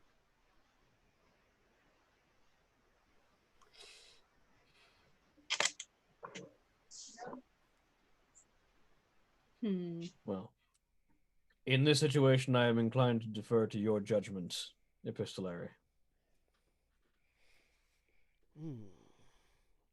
So could I make a leadership roll as to just general knowledge of what we might find at one place to the other for Forge Worlds? Yep, go ahead and roll my leadership. Oh! Hang on. 11, 12, 13, 14, 15, 16. 16 successes. 1, 2, 3, 4. You can shift all but 2 of those if you so desire for whatever you need. What can I get again? You can do at least 1 for glory. I can do 2. I can do 2 for glory. Oh, 2 for glory. Because I'm an ultramarine. More information. Gain information, improve quality, or improve speed. So improve the quality of the information for 1, and then 2 of those will go into glory. Because I'm an ultramarine, and we can do that. Ultra Smurfs get all the glory.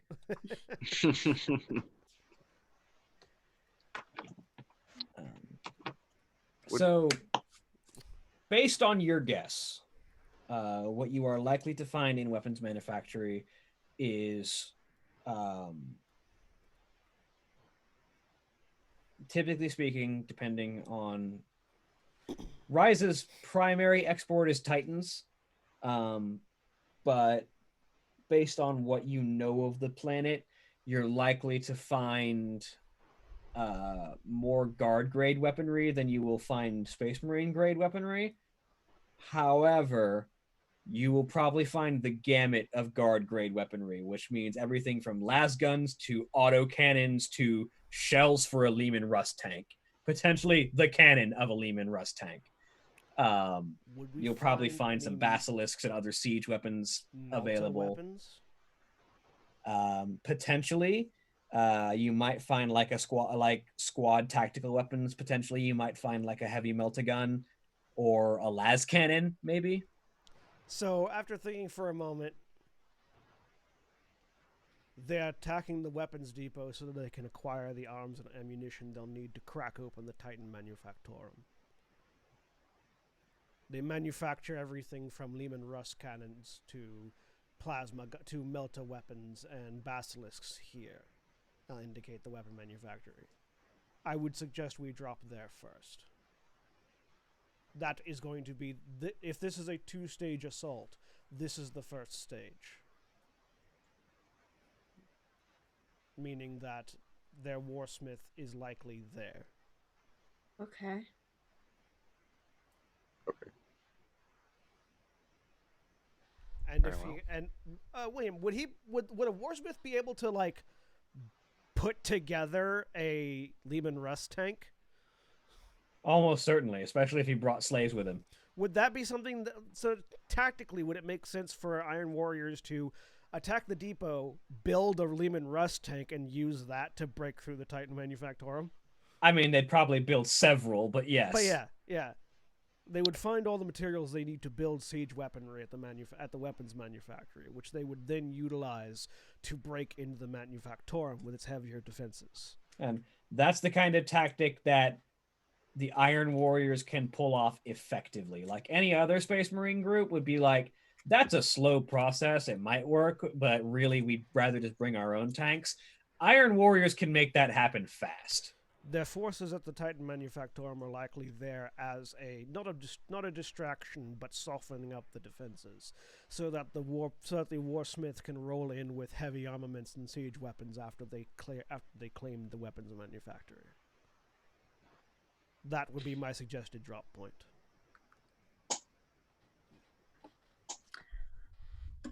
All right. That's a tactic that they would be efficient at. Then we should take care of. Efficient, go to the- barbaric. But yes, you do raise a solid point. Yes.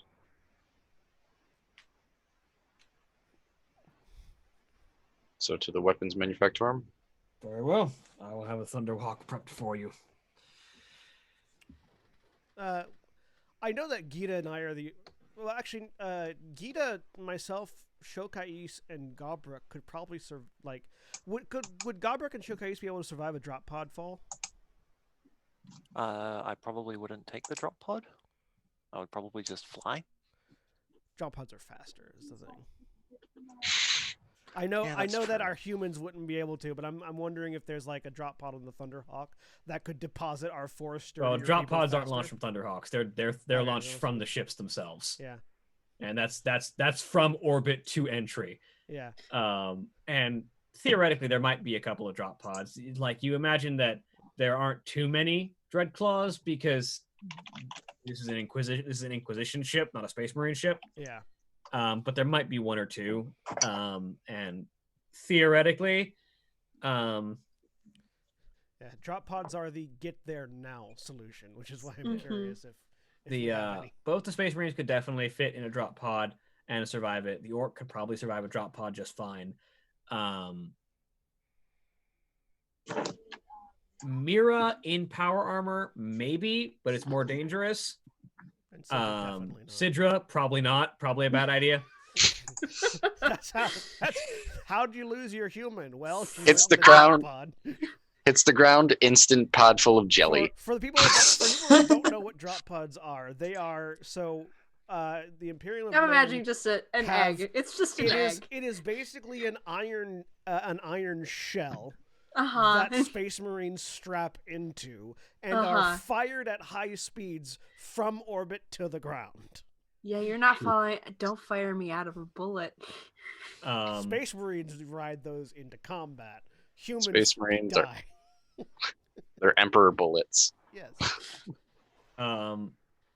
The crisis suit would almost certainly be fine going down in a drop pod. However, it would need its own drop pod. It's like too big to fit. like a in. dreadnought pod. Yeah. Yeah. Looking at the Inquisitor, do you have any drop pods aboard this ship, or just Thunderhawks? We do have a handful of Dreadclaws. Shokais, Gobruk, Gita, and myself could be there instantaneously while Mira and Sildra catch up with any other reinforcements, to at the very least establish our presence on the ground.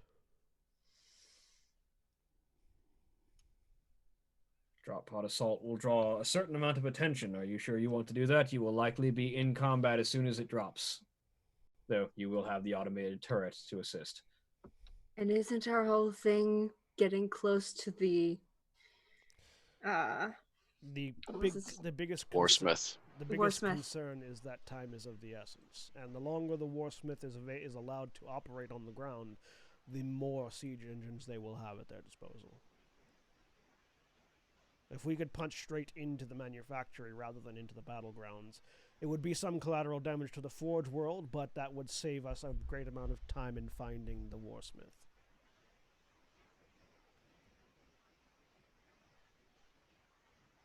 Do you think you would be able to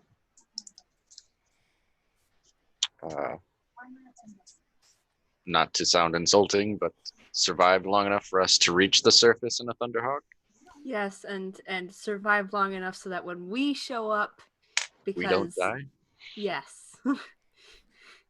Dying in service of the Emperor is no problem, but To be clear, the 4 that would be going down are the most durable of our party. I'm afraid it's going to attract too much attention. That is also fair. Space Marines are unlikely to mistake the sound inside of a Dreadclaw drop pod descending. Similarly, though, a Thunderhawk is not subtle. No, but it does have guns on the way down. True. Because if we have to carve our way through more people, it will take more time. Thunderhawk it is, then. Very well. I will get Tanri prepared. I will be descending as well on this mission, but I will likely have to split from your group shortly after landing. Where will you be? Where the arm of a psyker might turn the tide. And also providing a bulwark between us and the Space Wolves. Yes, negotiations face-to-face might be necessary. Our presence alone should be enough to deter the Imperial Guard from acting untoward. Tacitus says, indicating Gita and himself. But the Space Wolves are less likely to hold back upon seeing to Xenos. Correct. Well, they can try to reach me. They will not succeed. I digress. You've never been fired up by a Longfang. Or engaged by an assault trooper. Maybe let's just all try not to get hit by a lot of things. yes, the world is a very dangerous place. Let's go make it a little bit more dangerous. And she starts towards the Thunderhawk. All of the drones just watch Mira go for a moment. I appreciate her enthusiasm, but I am more comfortable when impervious to most forms of attack. You have come to the precisely wrong place to be impervious to forms of attack, then. Wonderful. Watch out for melta cannons.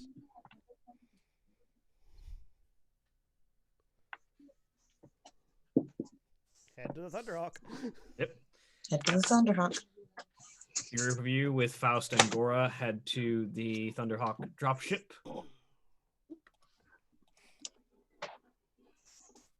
And begin your descent.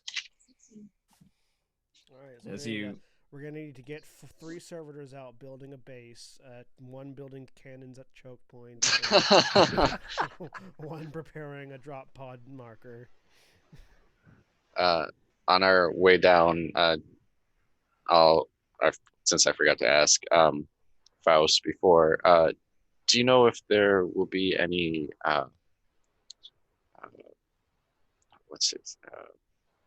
hangars for small craft nearby if we do need to travel quickly to the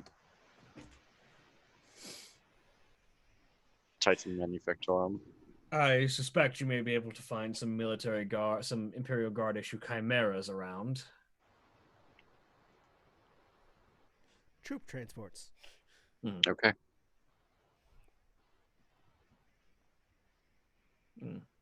especially if you can locate one of the guard units nearby.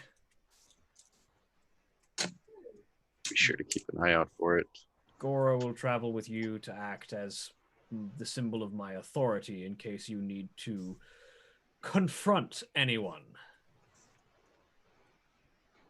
We know you're mean space wolves. Good. Between a standard bearer and my pauldron, we should be fine. But space wolves, or potentially any commissars who believe they are above my gaze. I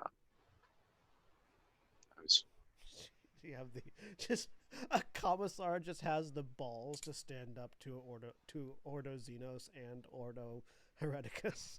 Malleus, but yeah. Ordo Malleus. And Ordo Hereticus. And You got a Ordo sister Hereticus, Malleus. we have a sister. Yeah, all three orders of the Inquisition are represented at this squad right now. Listen, some commissars are batshit insane. That's when we punch and move on. Yeah. So, the Thunderhawk makes its way into the atmosphere. You feel that rumble as the slight increase in temperature as the Thunderhawk begins to cut through atmosphere, and it begins to feel the interference. Rumble. After you clear into atmosphere and the significant heat of re-entry fades, there's a new source of vibration as you begin to hear shots pinging off the side of this Thunderhawk as it descends. Oh boy. Waiting for the sound of return fire. You begin to hear it as the Thunderhawk's cannons cycle up and begin laying down covering fire for its approach. Yep. You can feel the heavy rumble, the doom, doom, doom, doom of the heavy autocannons on this Thunderhawk, blasting holes in anything that gets in its way as it makes its way down. Mira, bring up that image of the Warsmith. Data slate's out, and I'll hand it over. I hold it so that everyone can see it. Memorize this figure. This is who we are hunting. This is our target. Kill on sight. Keep an eye out. Image saved to memory. Locked. I hold it in front of Godbrook's face for just a little bit longer than everyone else's. Got it. Spiky git with the cyborg arm. That's not actually one of his arms, but yeah, got it. Extra arm. Once everyone has memorized the image, I'll hand it back to Mira. We give it as an extra appendage to rip off Galbrook. Right. I just got to fill him with enough DACA for all of his arms. Yes. Whoops, can't hold all this DACA. And if you see and if you see a particularly large battle tank spray painted in the colors of the Iron Wolves, be sure to duck. The Iron Warriors, be sure to duck. I know we're gonna run into an Iron Warriors Lehman Rest tank, at least one, before this is done. So, the dropship lands, and you hear Tanri's voice. All right, people, weapons out because they're already coming to greet us. Oh boy. Sword and pistol out. Both swords out. I got my bolt Still out. gun. All right.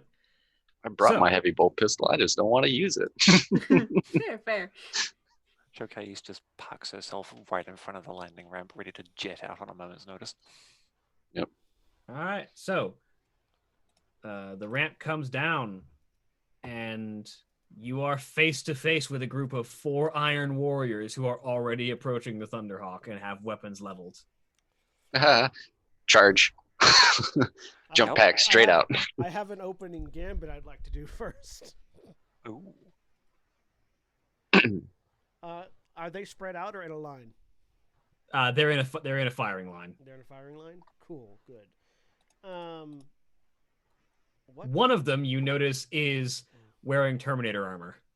Oh, good. That's my target. I would like to find some portion of their cover that they're using and rip it out of the ground and launch it at the Terminator to give those of us that have ranged weapons and capabilities an easier time of hitting them. So like whatever they're using for cover, I'd like to use that as my assail weapon. All right. And your target number is their defense, yeah? Yes. So go ahead and give me your psychic power attack. I'm going to spend a wrath to reroll that.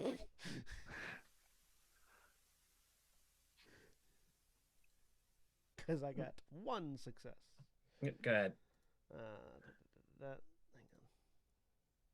Spend my 1 wrath. -1 bonus die, because I do have 1 success already. Or -1 dice mod, I should say.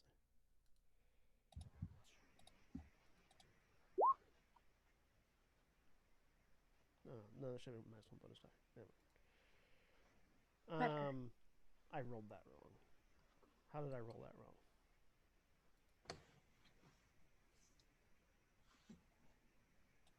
Oh, that's how I rolled it wrong. Hang on. There it goes. Okay. So 1 success, then 3, so 4, 5, 6 successes. Let me check real quick. Yeah, that'll hit them. So that's going to be 10. You needed 4 to hit the Terminator. I still need. Oh no, I don't, because I had the 1 previously.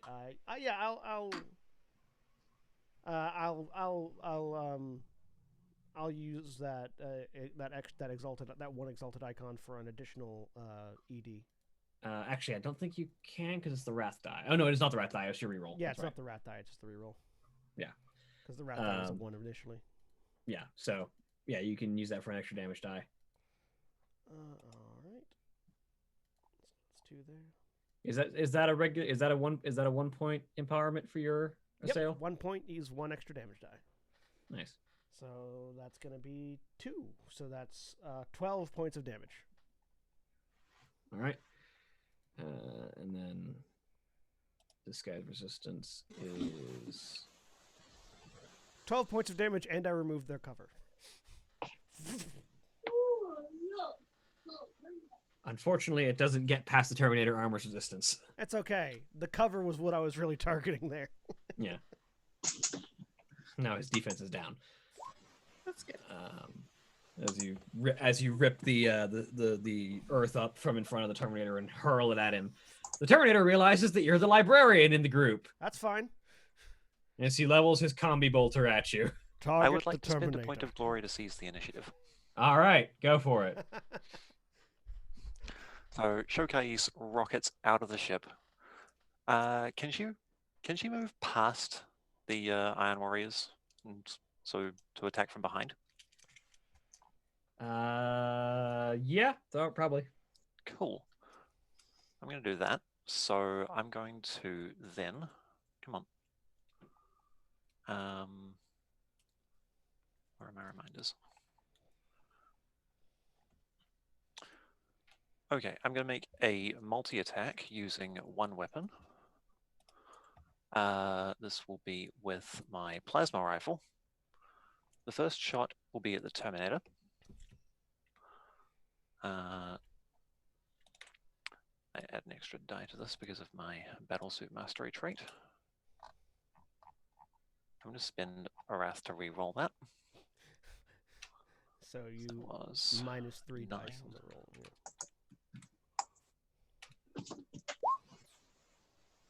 Yeah. 3, 4, 5, 6, 7. 7? 7 definitely hits, yes. His defense down, the cover's gone, is down to 3. I will shift the exalted icon for extra damage. All right. Just a straight 14 then at AP -3. The AP -3 might be what you need to get through his armor. 1 second. Terminator armor's a bitch. I want some. I'm gonna mark the Terminator in red just so I can keep track of who's who. Librarian Terminators are great because then we have all the armor of a Terminator and also psychic powers. So yeah, what was that? What was that damage? 14. 14 AP -3. Mm-hmm. All right, so you do 3 damage to him. Hey. And my Yes, second shot yes. will be at one of the other Iron Warriors.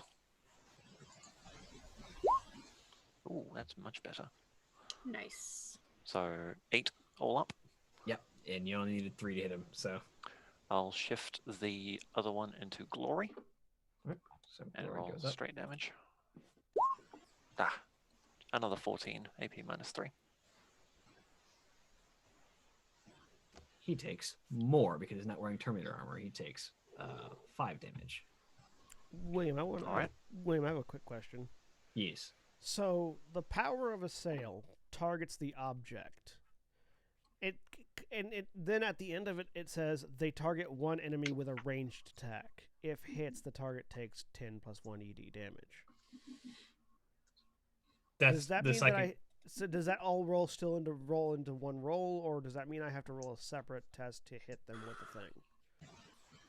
Let me check real quick just to read a sale real quick. Psychic powers.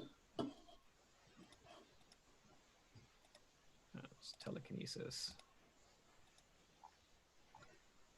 Sale. Yeah, it's all in one roll. Okay, it's all in one roll? Okay, cool. I just wanted to make sure I was doing that right.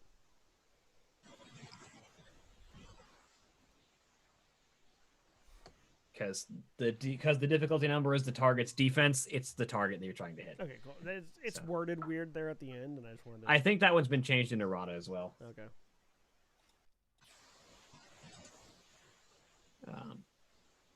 Yeah, so that one takes 5 damage.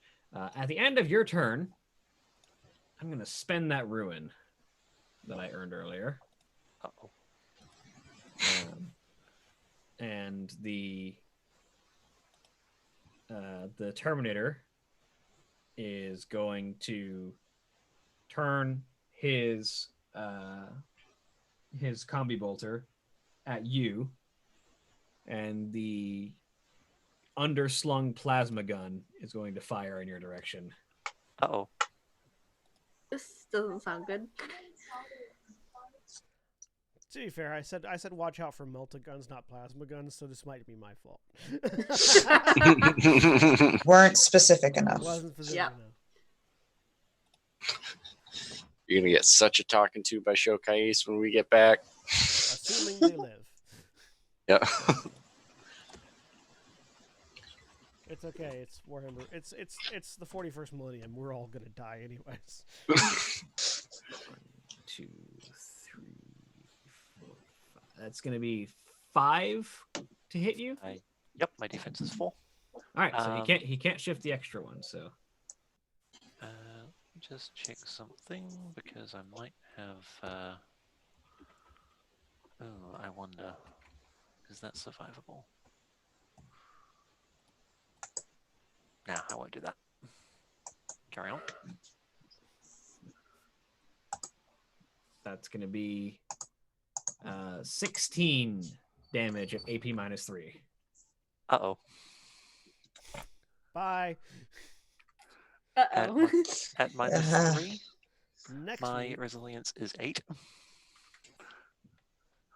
next week we have an Eldar joining us. I'm Oh, not dead. it has to burn through the crisis suit first. I think it just did. Nope.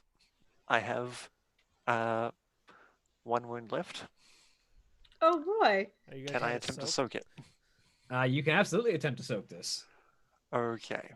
So you So take 1 strain, and then roll your soak, and every success will turn another one of that wound, and will turn one of those wounds into a strain or a shock. Strain is Star Wars. Now you see why I was trying to get a plasma pistol. I would like to spend Wrath, if possible, to reroll failures. Sure. So that is 4 dice. Yeah, roll 4d6. Sweet. I save against 4 of them. Yep. So four of those wounds become shock. Okay. I go to 7 shock and 5 wounds. Much better. Ow. And that was his ruin action. Now it's his turn, and he turns the gun back around and points it at Tacitus. Fine. I can take it easier than Faust could, and he's the other psyker over or Sidra, and they're the other psykers over here.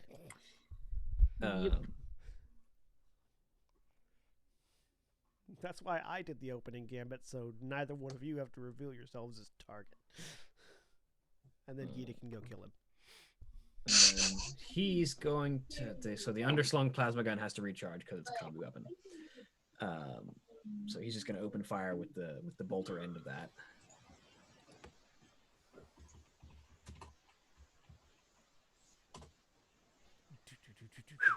My 1, defense 2, is 3, 4, 6. My defense is 4. All right, he can shift both of those 6s into extra damage then. Ow. So his bolt gun is going to be 3 extra damage dice now. Which will be 2 extra damage. So that's going to be 12 damage. Any AP? Bolt guns do not have any AP. Good. And he's not firing any special ammo. So 12 damage, you said? Yes. So that's 2 damage. You want to take 2 wounds or take 3 shock? That's up to you to decide. So damage. Hey, look. I take 3 shock.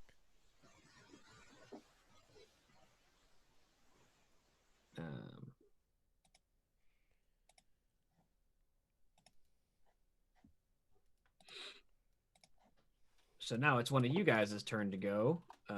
Except for me and Shokai. If you want, Faust would like to buff the group of you. Sounds good. I kind of want to get as close as possible. He can buff the rest if that's fine. I mean, do you want to hit harder in melee? Yes. If it's the buff, I think it's a buff that you want to have. Okay. Sure. Faust, can you go? He's going to invoke Hammerhand. Okay. It's not the buff I was thinking of, but it sounds good. Damn it, I use swords! Good. So as Faust's eyes begin to crackle with energy, each of your weapons and arms just begins to feel this force flow into it, this sort of sanctic energy.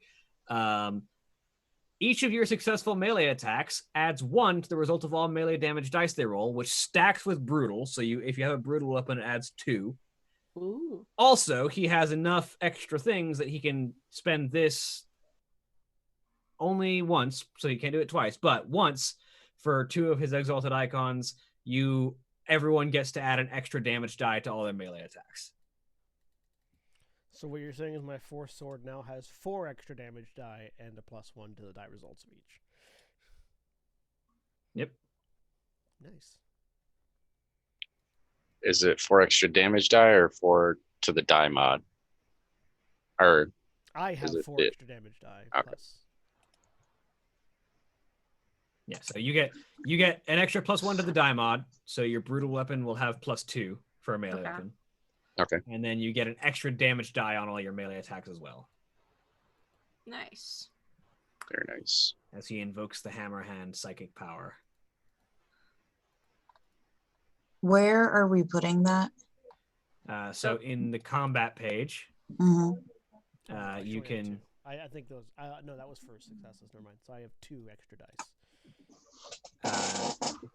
So yeah, in the weapon and attack details of your combat tab, whatever your melee weapon is, At the far end, you add an extra 1 to your DBD and add an extra 1 to your D mod for the main. Okay.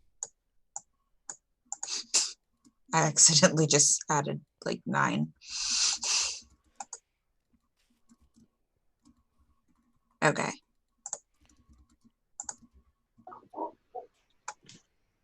So like Mara's would be an extra 1 DBD and 2 D mod for the Yep. chainsword. I'm not putting it in yet because it'll confuse me if You know. I see it later. Okay. But yes, I got it. All right. And then one of the other Space Marines is going to fire a bolt gun at Faust now that they've realized that he's also a psyker. It's fine. It's not the Terminator leveling the plasma gun at Faust. He'll be okay. Especially because he's wearing power armor of his own.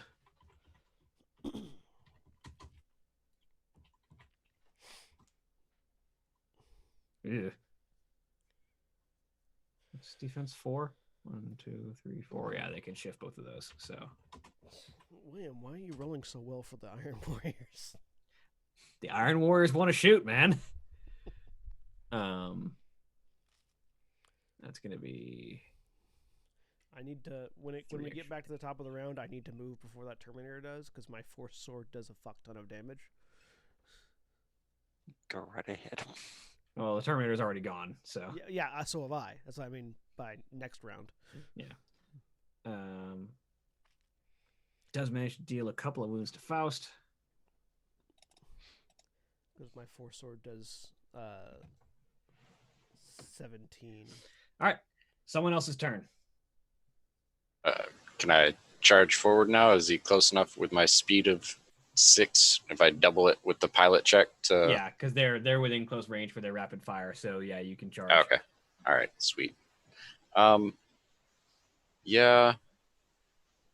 The big one in the Terminator armor just tried melting them, so I think I'm gonna go after them. Yeah, as you look at him, the regular soldiers are holding bolt guns. The Terminator has a combi bolter with an underslung plasma gun and a lightning talon in his offhand. Yeah. So right up in his face, charging dual wield attack. Which his lightning talon is the old Heresy era model, which means it looks kind of like a power fist, except the fingers end in claws.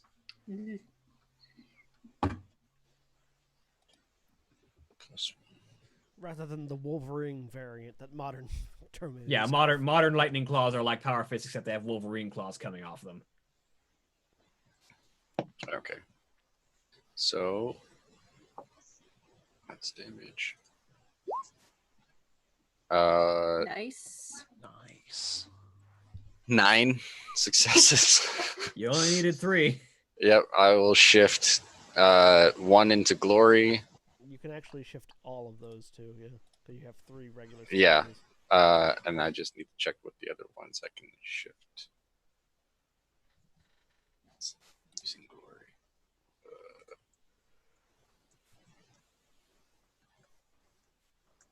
Use glory to increase damage. Or yeah, what else? The shifting. Each glory spent adds 1 to the total damage value. And you can do as many as you want to.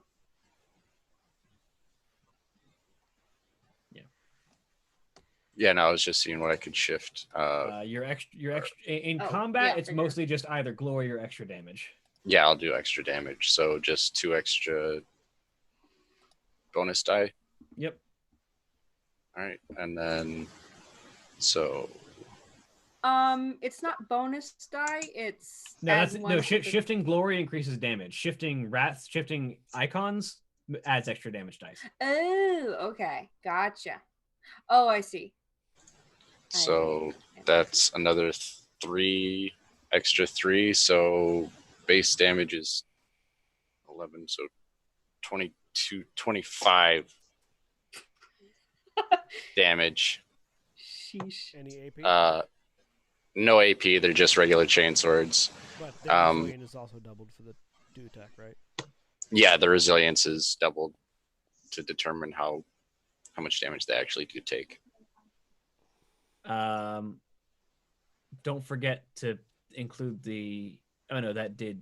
Yeah, no, I added all the buffs and stuff. Okay. Wait, no, that can't be because one of those reads as a 1. Hang on. Well, no, it's going to read as a 1, but it still registers as a higher number. That's why that 3 counted as a success. Oh no, wait, no, it's not reading that. It's not. Oh, hang on. That might just be busted for some reason. Well, yeah, because I mean, currently for dual wielder attacks, it's for the bonus die mod, it's a +4. So like I have to roll a 1 to not get it. Well, no, So 1 would still be a then- success Hang on. So actually, then, if you've got a +4 to your mod, for only for dual wielder attacks. this is a dual wielder attack, isn't it? Yeah, it is. So then that's 1, 2, 3, 4, 5, 6 successes on the damage dice. So then that would be 28 damage. Yeah, it's not for whatever reason the D mod isn't going in automatically. We just have to be aware that it's there then and do Okay. the math ourselves. Similarly with how it also doesn't count exalted icons properly. Yeah. So, yeah, 28 damage. Ow. He gets to double his resilience. Is there any AP on that chainsword? There unfortunately is not. Okay. You might still get through. You definitely got through and did 4 wounds. Okay. Were you going for the one that had already been shot, or the You're going for the Terminator, right? Yeah, I was going for the Terminator. Terminator armor. All right. So actually, I need to change that armor value. Huh.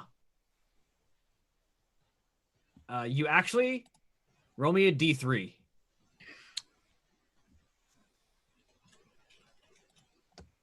This feels cool. I'm excited. 3. 3. You hit his resilience exactly, which means you deal a D3 shock to him. He takes 3 shock. Oh, Jesus. Okay. Chainswords are not meant to get through Terminator armor. The Yeah. fact that you did that is impressive. Yeah.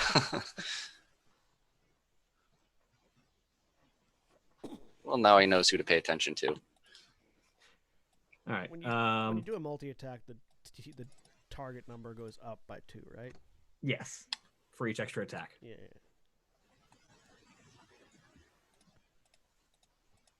I roll 9. Theoretically, you can say, I want to make 10 attacks if you think you can make a. Yeah. Because I rolled 9 dice to hit with my sword. I wonder if I could multi-attack with my 4 sword and hit him twice.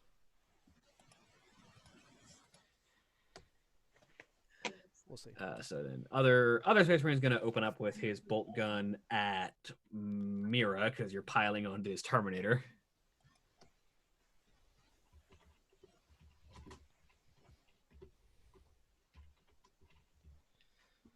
Defense is 3. Defense is 5. Defense is 5. Nice. 1, 2, 3, 4, 5. Okay, you can shift 1. You're gonna take 11 damage, no AP. No AP. So my resilience is 10. So you take 1 wound. 1 wound and soak. And you can choose to soak, but I will. you can take 1 wound or 2 shock.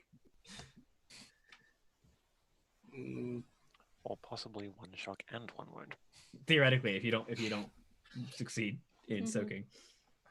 I'll let the Iron Squire have the wound.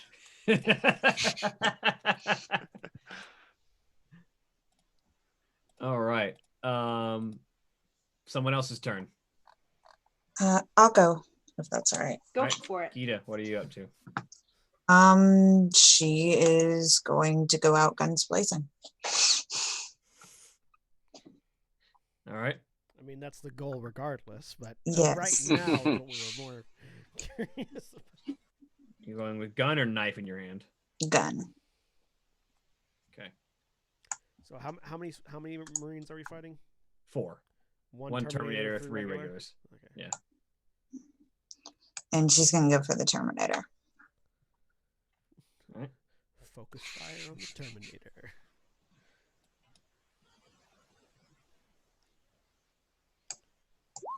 Sorry. Roll damage. Well, I like your optimism.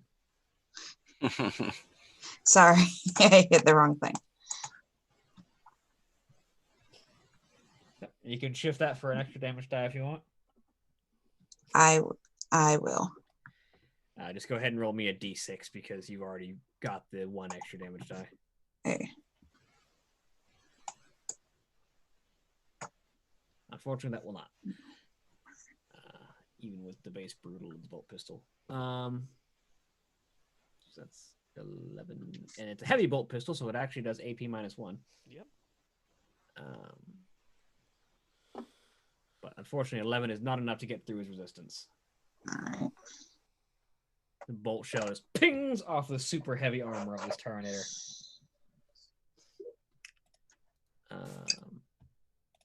That brings me to the last Chaos Marine to go. Is gonna shoot it. Mira again. Oh boy.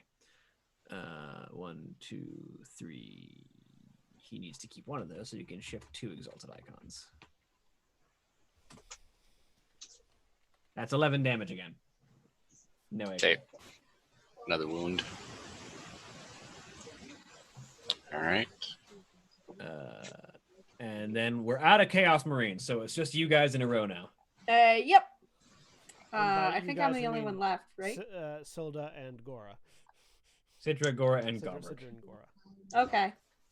I'll let those 2 go first. All right. I'm gonna hang back. You're gonna try to get the kill with that bolt gun.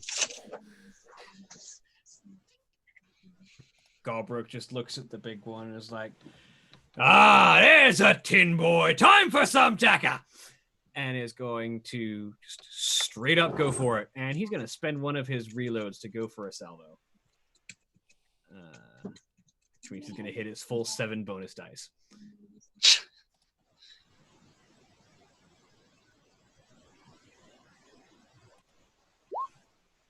Nice. That's good. Whoa. Woo. And That's he's going 6 to... exalted icons. Terminator Swiss cheese. I like the 666 right next to each other too. Yeah. Mm-hmm. Proof that Xenos. No, I'm just kidding. 1, 2, 3, 4, 5, 6. Yeah, you can shift all of those. 16 successes. Yep. 9, 10, He'll- 11, 12, 13, 14, 15. Yeah, 15 successes total. He will dump one of those into your glory and the rest into damage.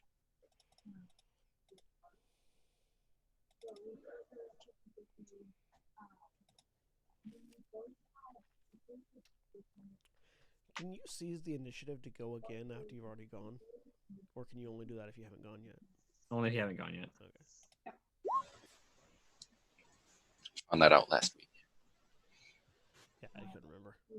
17 damage at AP -2. Nice. Whoa. Ow! Yeah. So that's just straight 5 wounds to the Terminator.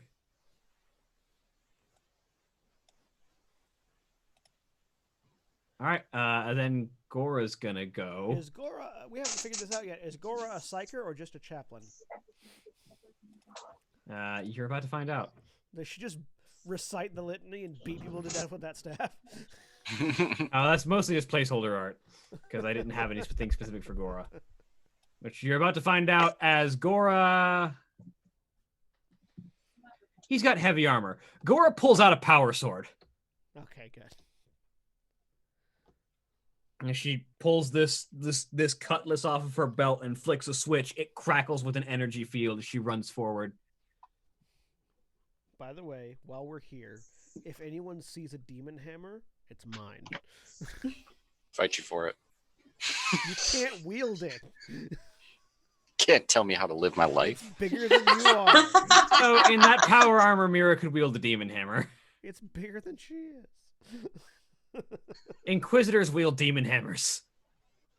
She just flares the jetpack and just. I don't know what I don't know what a demon hammer is. You can have it. Inquisitors wield force hammers, not No, demon hammers. Inquisitors wield demon Do hammers. they? Yes.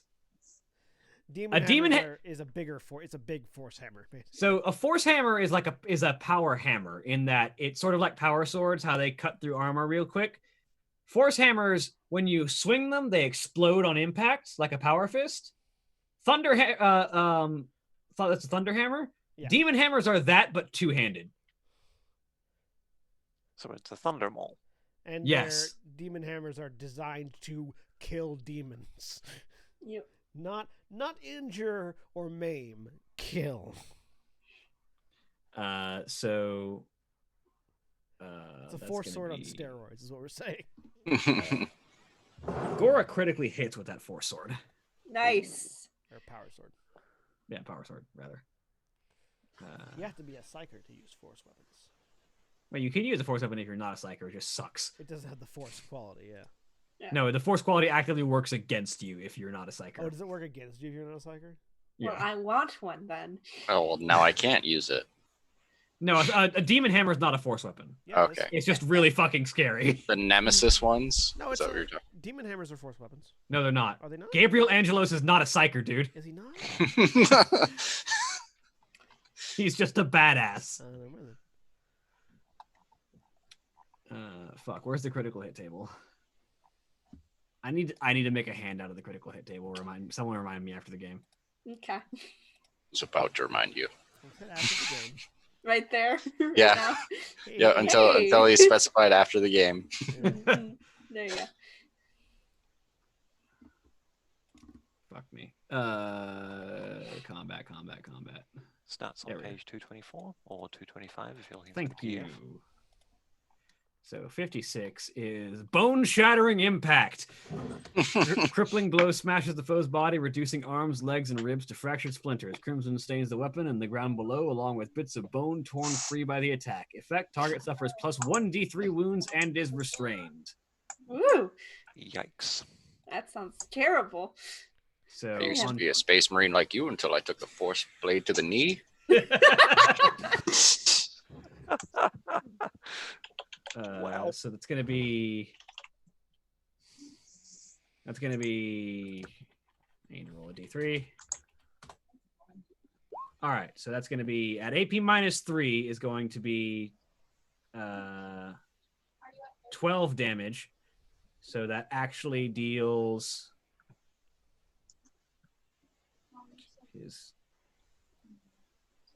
that actually gets through his armor. Wasn't a super great. Oh no, actually I need to hammer hand that. But it actually does 2 wounds.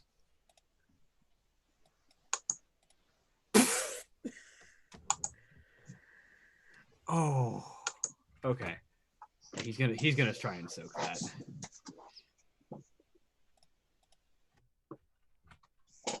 And Gora's just hitting one of the regular chaos. No, she went for the Terminator. Oh, she went for the Terminator too. Mhm. Well then. We're all just dogpiling on the Terminator.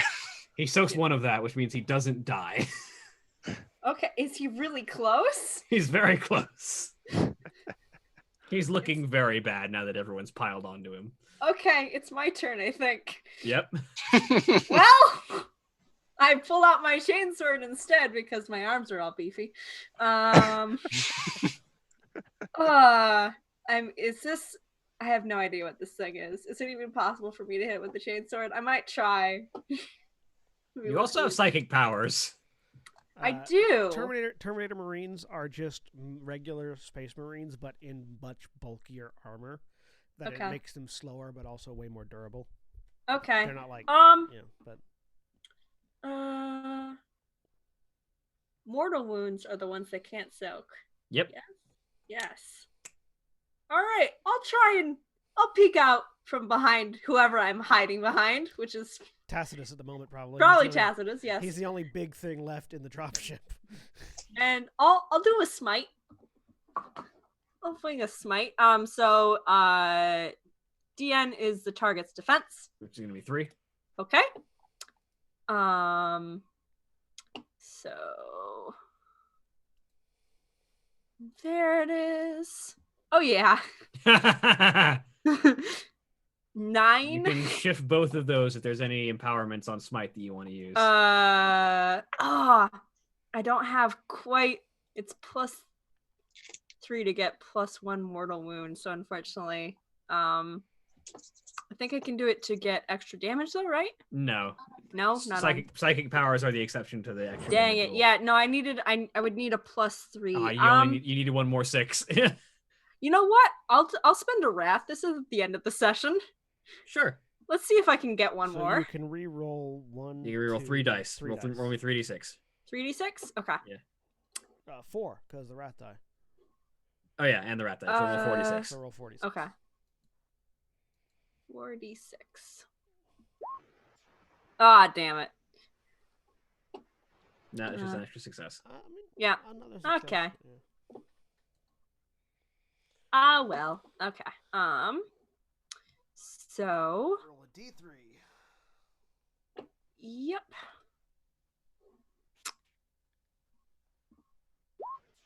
Three mortal wounds.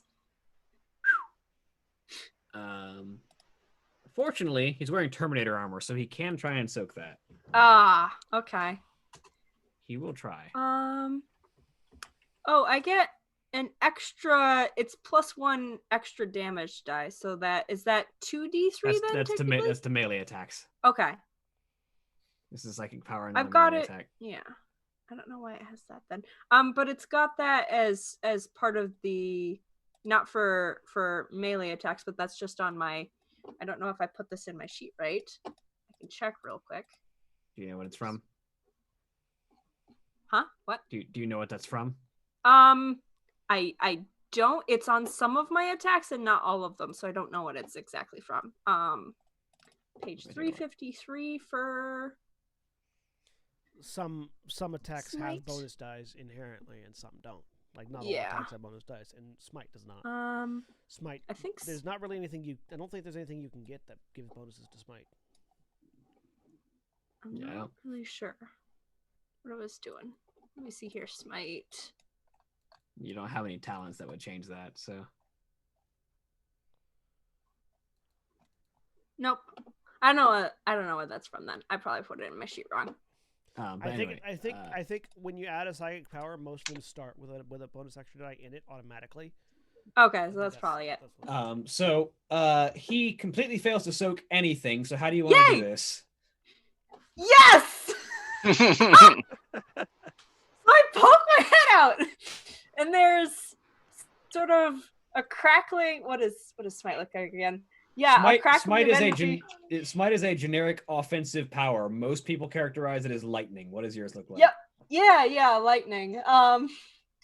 Sort of crackles around, and I take the bolt gun and just point it at the thing and use that to direct it, like right at his head,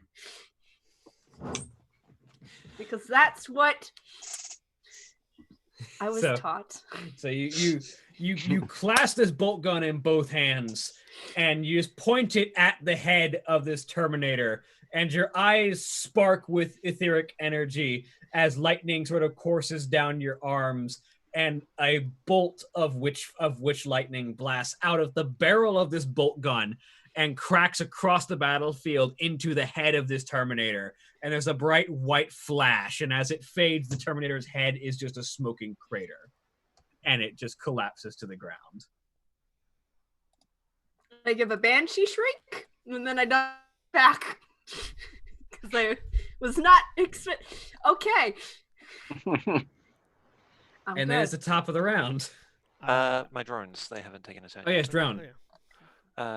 My DX4 will attempt to do some battlefield repairs after taking that plasma gun hit. Yeah, it was rough. Oh. I'm gonna. Can I spend Wrath for my drones? Yes. Though again, you cannot reroll a complication. Yep. So you can reroll all the failures that aren't that Wrath die. I'm gonna do that. Which means I'm gonna take a ruin. Oh, whoops, that wasn't meant to be 6, so it's meant to be 4. Just those first 4 then.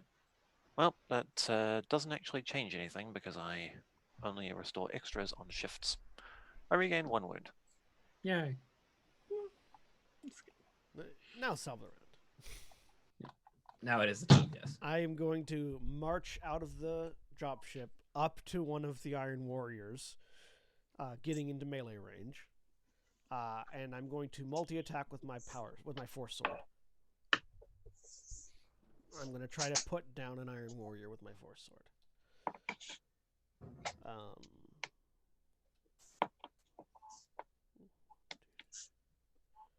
What am I aiming for? Defense is 3. Okay. So it's +2, so it's 5 now because I'm multi-attacking. So first attack.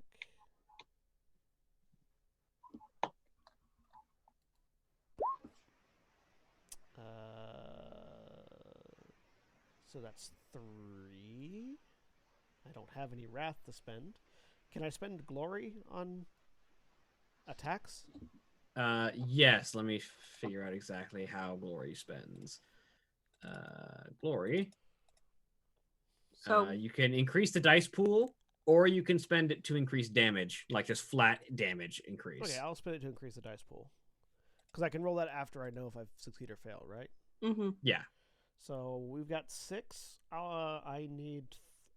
I mean, you've already got I've enough to 3. hit. I've got... No, because that's +2 because I'm multi-attacking. Oh, right, yeah. I need, need 2 2 more. So I will roll 3. I'll spend 3 of our glory. Okay. All right. Nice. Hey. So that's 2. That's 4 more, and I can shift one of those for extra damage. Yep. I'm actually going to shift that one back into glory, rather than extra damage. All right, so you spent 3, gain 1 more, so you're down 2. I'm going to go ahead and roll the second attack. Yep. Are you going for the one Iron Warrior who's been injured already, or just... No, fresh one. Okay. So that's 4. That's also 6. That's 6. So That's exactly what you... and I can spend 1 as one more well. than I'm we going to need. shift 1 back into glory again. 1, 2, Can you 3, shift that? 4. You're actually going to need both of those 6s. No, I need 5. Yeah, and one of those is from that extra... is from that 6. I see. Never mind. Every time you shift a 6, you lose 2. Right. Mm. So never mind. I won't do that. Okay, so damage twice. I have 2 extra bonus die. I have 2 bonus die. My die mod is 1, and my base damage is 7 with an AP of -3. Or my base damage is 17 with an AP of -3. This should work. I might need to adjust it.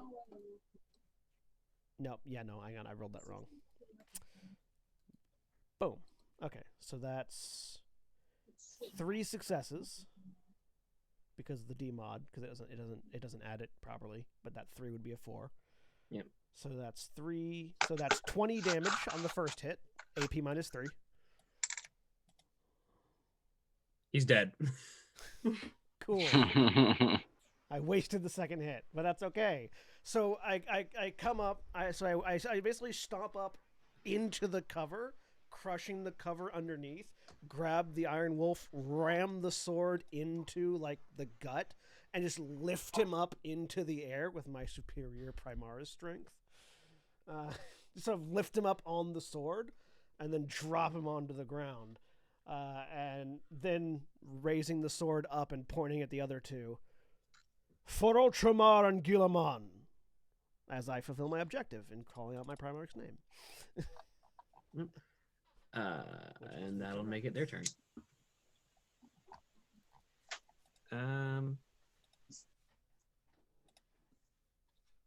Yeah, they're gonna shoot you. Go ahead.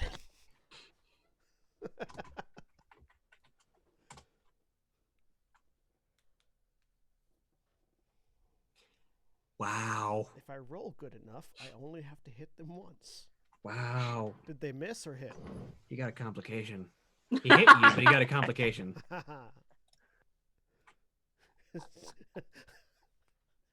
I scare him so much his gun jams. We've got 2 of them left, right? Steve. Yeah, 2 left. One of whom is sporting a blaster wound. Are both of these the assholes that already shot me once? Yes. Oh, one's mine.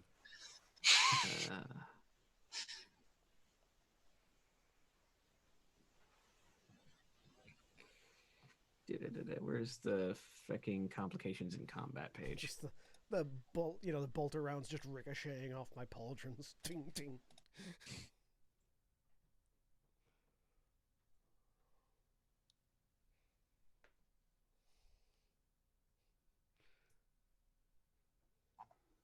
That's not a move I could have taught. We could have taught Sildra though, because you can't stab with a chainsaw.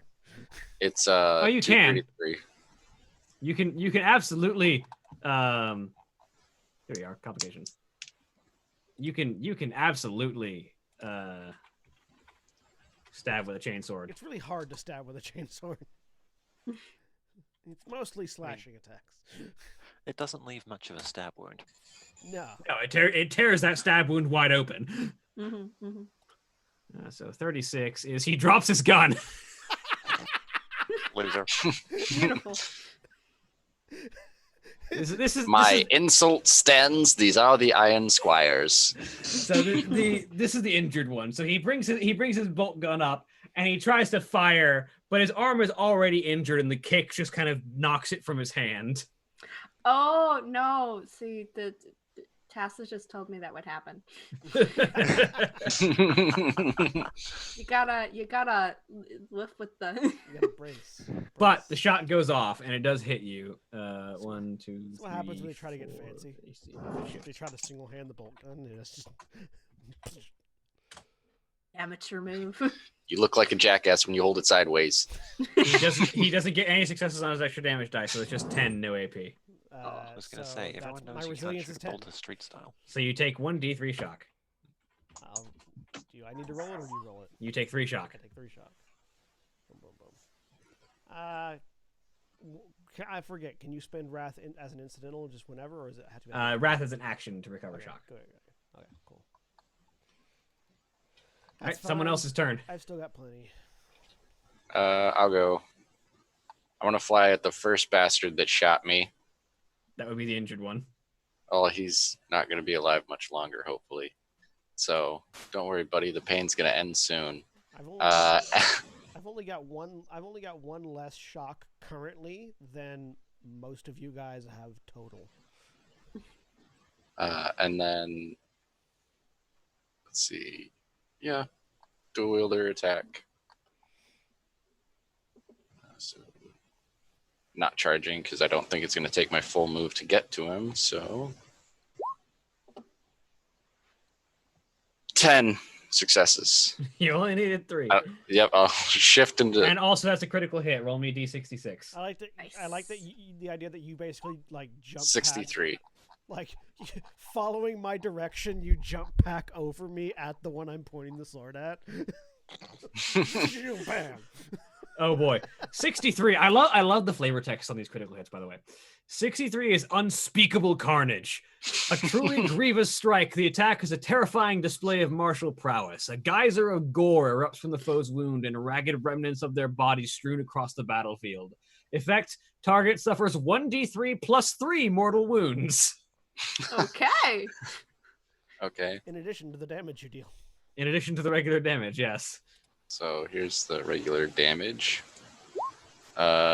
Just 23 times. Are you not going to roll that extra dice for your shifts? Yeah, I am. It didn't add it. So it's 3 extra damage die, right? Yeah, 3 more.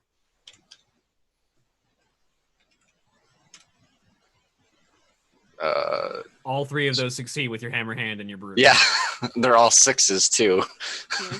with the hammer hand. But let's see. So that's 23. So 20. That'd be 24. Or yeah, no, 6 more. So then that's 27 plus.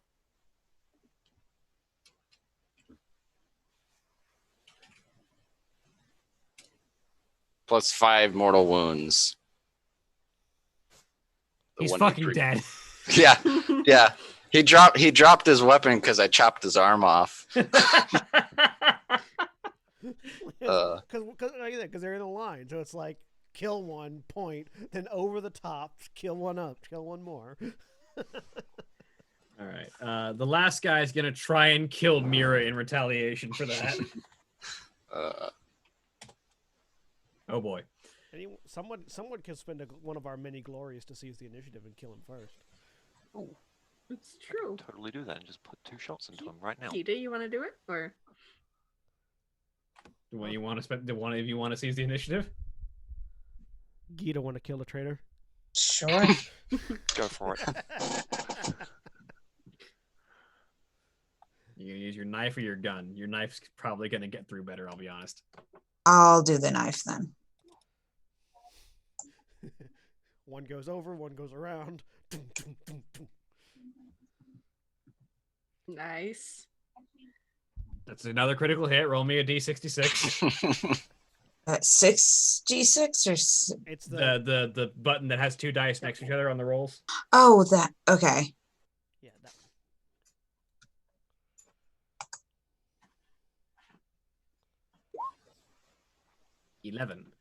11 is headshot. So target suffers plus 1d3 wounds and is staggered. All right, so then go ahead and you can shift both of those to extra damage. So change your DBD from 1 to 3 on your knife and then hit damage.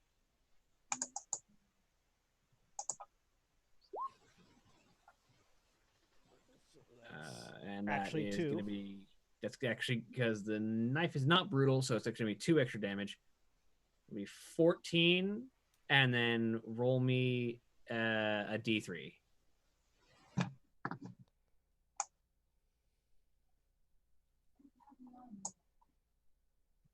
I don't see D3 as an option. You can just type /roll space 1d3. Or you can click the one that just has 3 pips on it in the rolls chart. Where you see where Which right next to the D66, there's a D6 and a D3. ah, okay. All right, so 1. 1 wound automatically, because by the way, the critical effects ignore resistance. Just walks up and just like plants the dagger in his skull. And it's going to be 13 damage, and he takes a couple of wounds and is staggered. What does a staggered status effect do? Status effects handout. I did make that handout. Mm-hmm. I believe it means Half speed, can't run or sprint. Yep, speed reduced to half, cannot run or sprint. Yep. Oh, he's still going to try and shoot Mira. 1, 2, 3. What's your defense? 5. Okay, so you can't shift one of these. Any complications due to being in melee with Gita? Nope, not quite. Does melee only apply if they're using a melee weapon on me? The melee defense? It applies if you're in melee with them. Okay, and I'm not in melee with this guy, am I? No. Okay. Because that would change.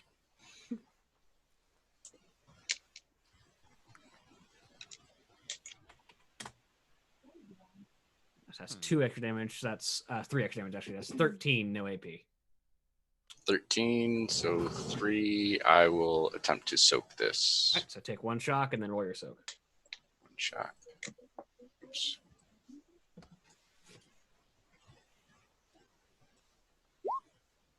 And you soak all of it. So all 3 of those wounds turn into 3 more shock. So 4 shock total.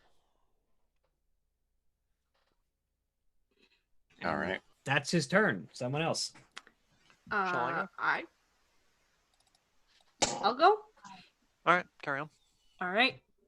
I'm gonna swing. I'm gonna run in and swing my sword at him. Feeling brave. Somehow it's very Use strange. that hammer hand. I inspired Yep. you, yay. Woohoo. That doesn't add anything yet. But just do the attack first, right? Because it's 1. Yeah, that's to the damage stuff is hammer hands. Okay.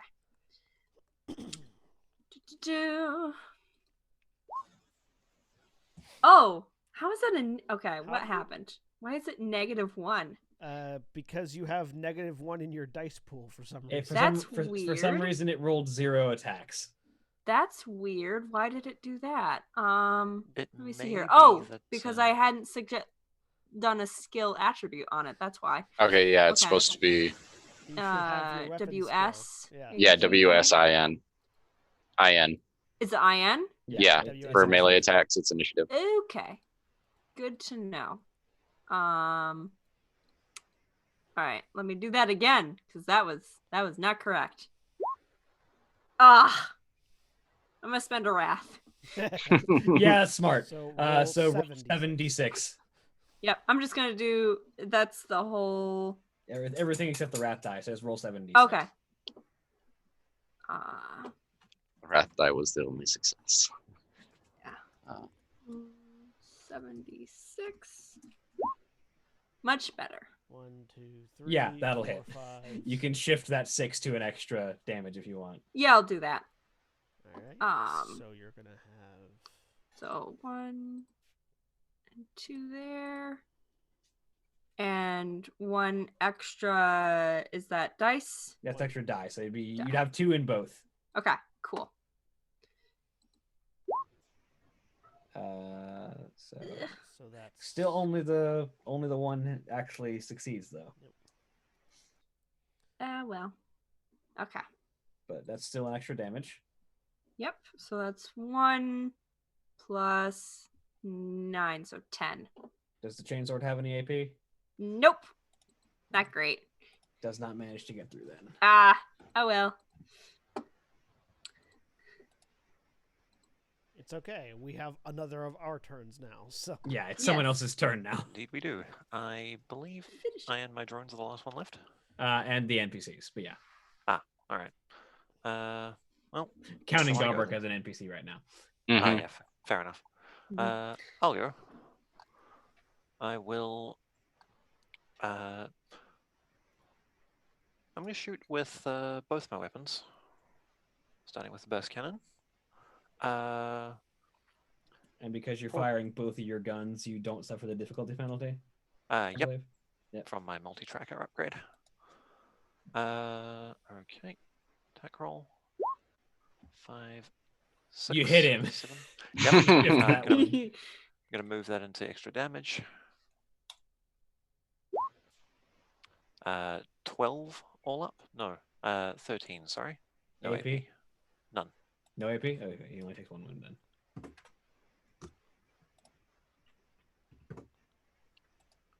And plasma rifle. Think I got him. Yeah. Yeah? Let's say you did. Nice. You can shift both of those. Yep. Will do. Is that overcharged or are you just firing it normal? Plasma rifles don't have a supercharge setting. Oh, yours don't have supercharge. Nope. Right, because you're Tau, you're Yeah. smart. Mm-hmm. by the way, William, Cool technology. That is 16 at AP -3. I want keen blades. Kind blades, you mean? Kind blades. Yes, those. They're really cool. He's super dead. One moment he's there, the next, just his boots are left, and they're Yeah. smoking. Oh, that's how you do it. Okay. As the last of the Iron Warriors falls to your onslaught, Faust's eyes stop crackling as you see the energy fade from your arms as he lets go of the hammer hand. And he looks up at the area. Very well. I need to make my way out now. Go with Gora. And he will invoke another psychic power as he makes his way out. He will attempt to activate the Gate of Infinity, Ooh, that sounds fancy. which he will successfully activate because the DN was 6. As he as he puts his hand out, a white door appears and then becomes a swirling vortex as he steps through and disappears, and the door shuts behind him.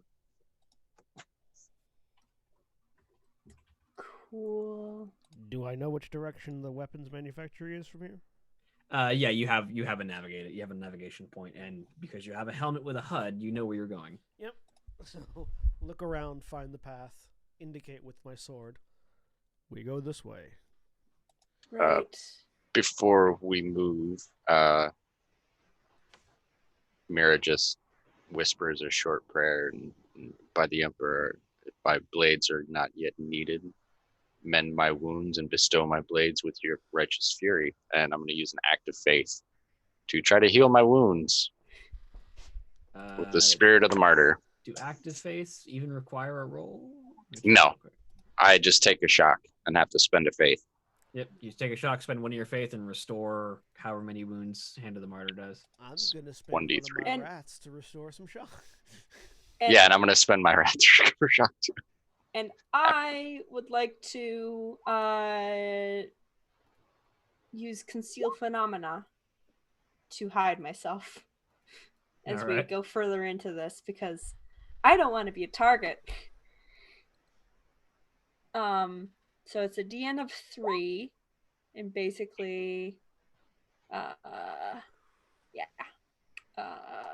I think means I just do this. Yes. Okay. Is Conceal Phenomena Biomancy? Yep. Mm-hmm. It's on page 350. Basically, as long as I keep concentrating on this, and I don't think I have to keep making rolls on it. Then, or not Conceal Phenomena. Sorry, that was wrong. Chameleon. Yeah, it's a DN4. I can add plus 1 die to any stealth checks. And in addition, I get +1 to defense against ranged attacks. Because hard to see. So I'll make that check here. DN4. Minor psychic power. Oh yeah, You made it. good. I'm good. So as Citra concentrates and sort of blends into the background. What's the point at which a psychic test goes crazy? If What? you roll a consequence on the Yes. rat die.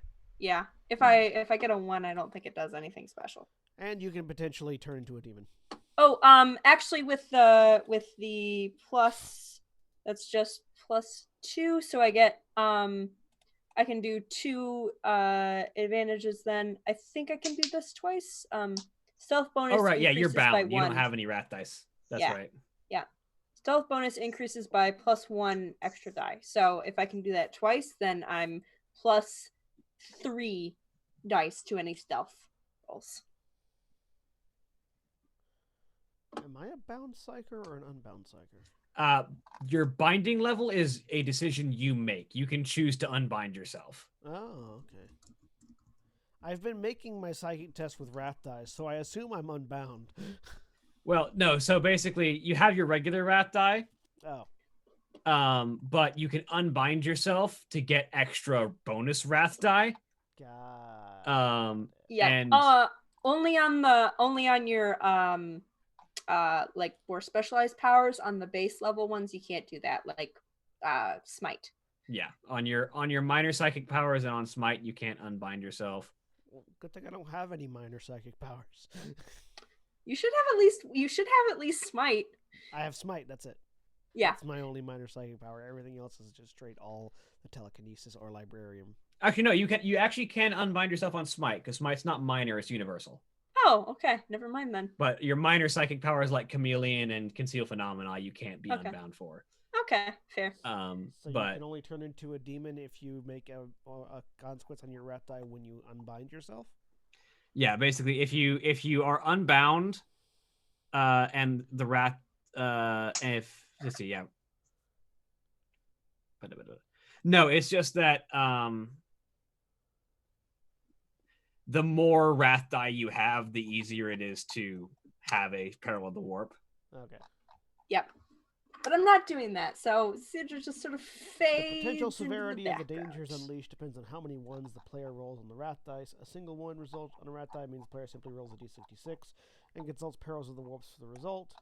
But increasing that number of ones means that you get, for each additional one rolled on a rat die beyond the first, the player adds a +1 bonus to the first digit of the d66 roll before consulting perils of the warp for the results.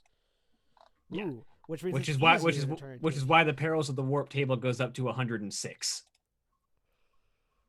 So like you can't even You can't go above 66 without an extra rat die. yeah. So the highest you can get with a bound psyker is surging warp energies, Yes. which hurts everyone within 25 meters of you. Don't worry, I'll do it at some point, but not right now. Getting demonically possessed requires you to be at least 3 levels of unbound. Because it's 90. I don't want to do that, but it might happen eventually. Which means you have to be transcendent at the Yeah, very minimum. you have to hit transcendent psychic unleashing. And even then, regular transcending can't do it. You have to be a level higher. Yeah, you can transcend a number of bonus rat dice equal to the game's current tier or your rank bonus, whichever is higher. Ooh. So you can transcend up to 4 dice right now. Yep. What you're saying is I could be an even more powerful psyker if I chose to break the limits. Yes, and then risk yourself literally exploding. I mean, yeah. Yep. But with that fight over and all of you having made preparations to move on, that's where we're going to end for the week. Say bye, everybody. All right. Bye. Bye. Goodbye.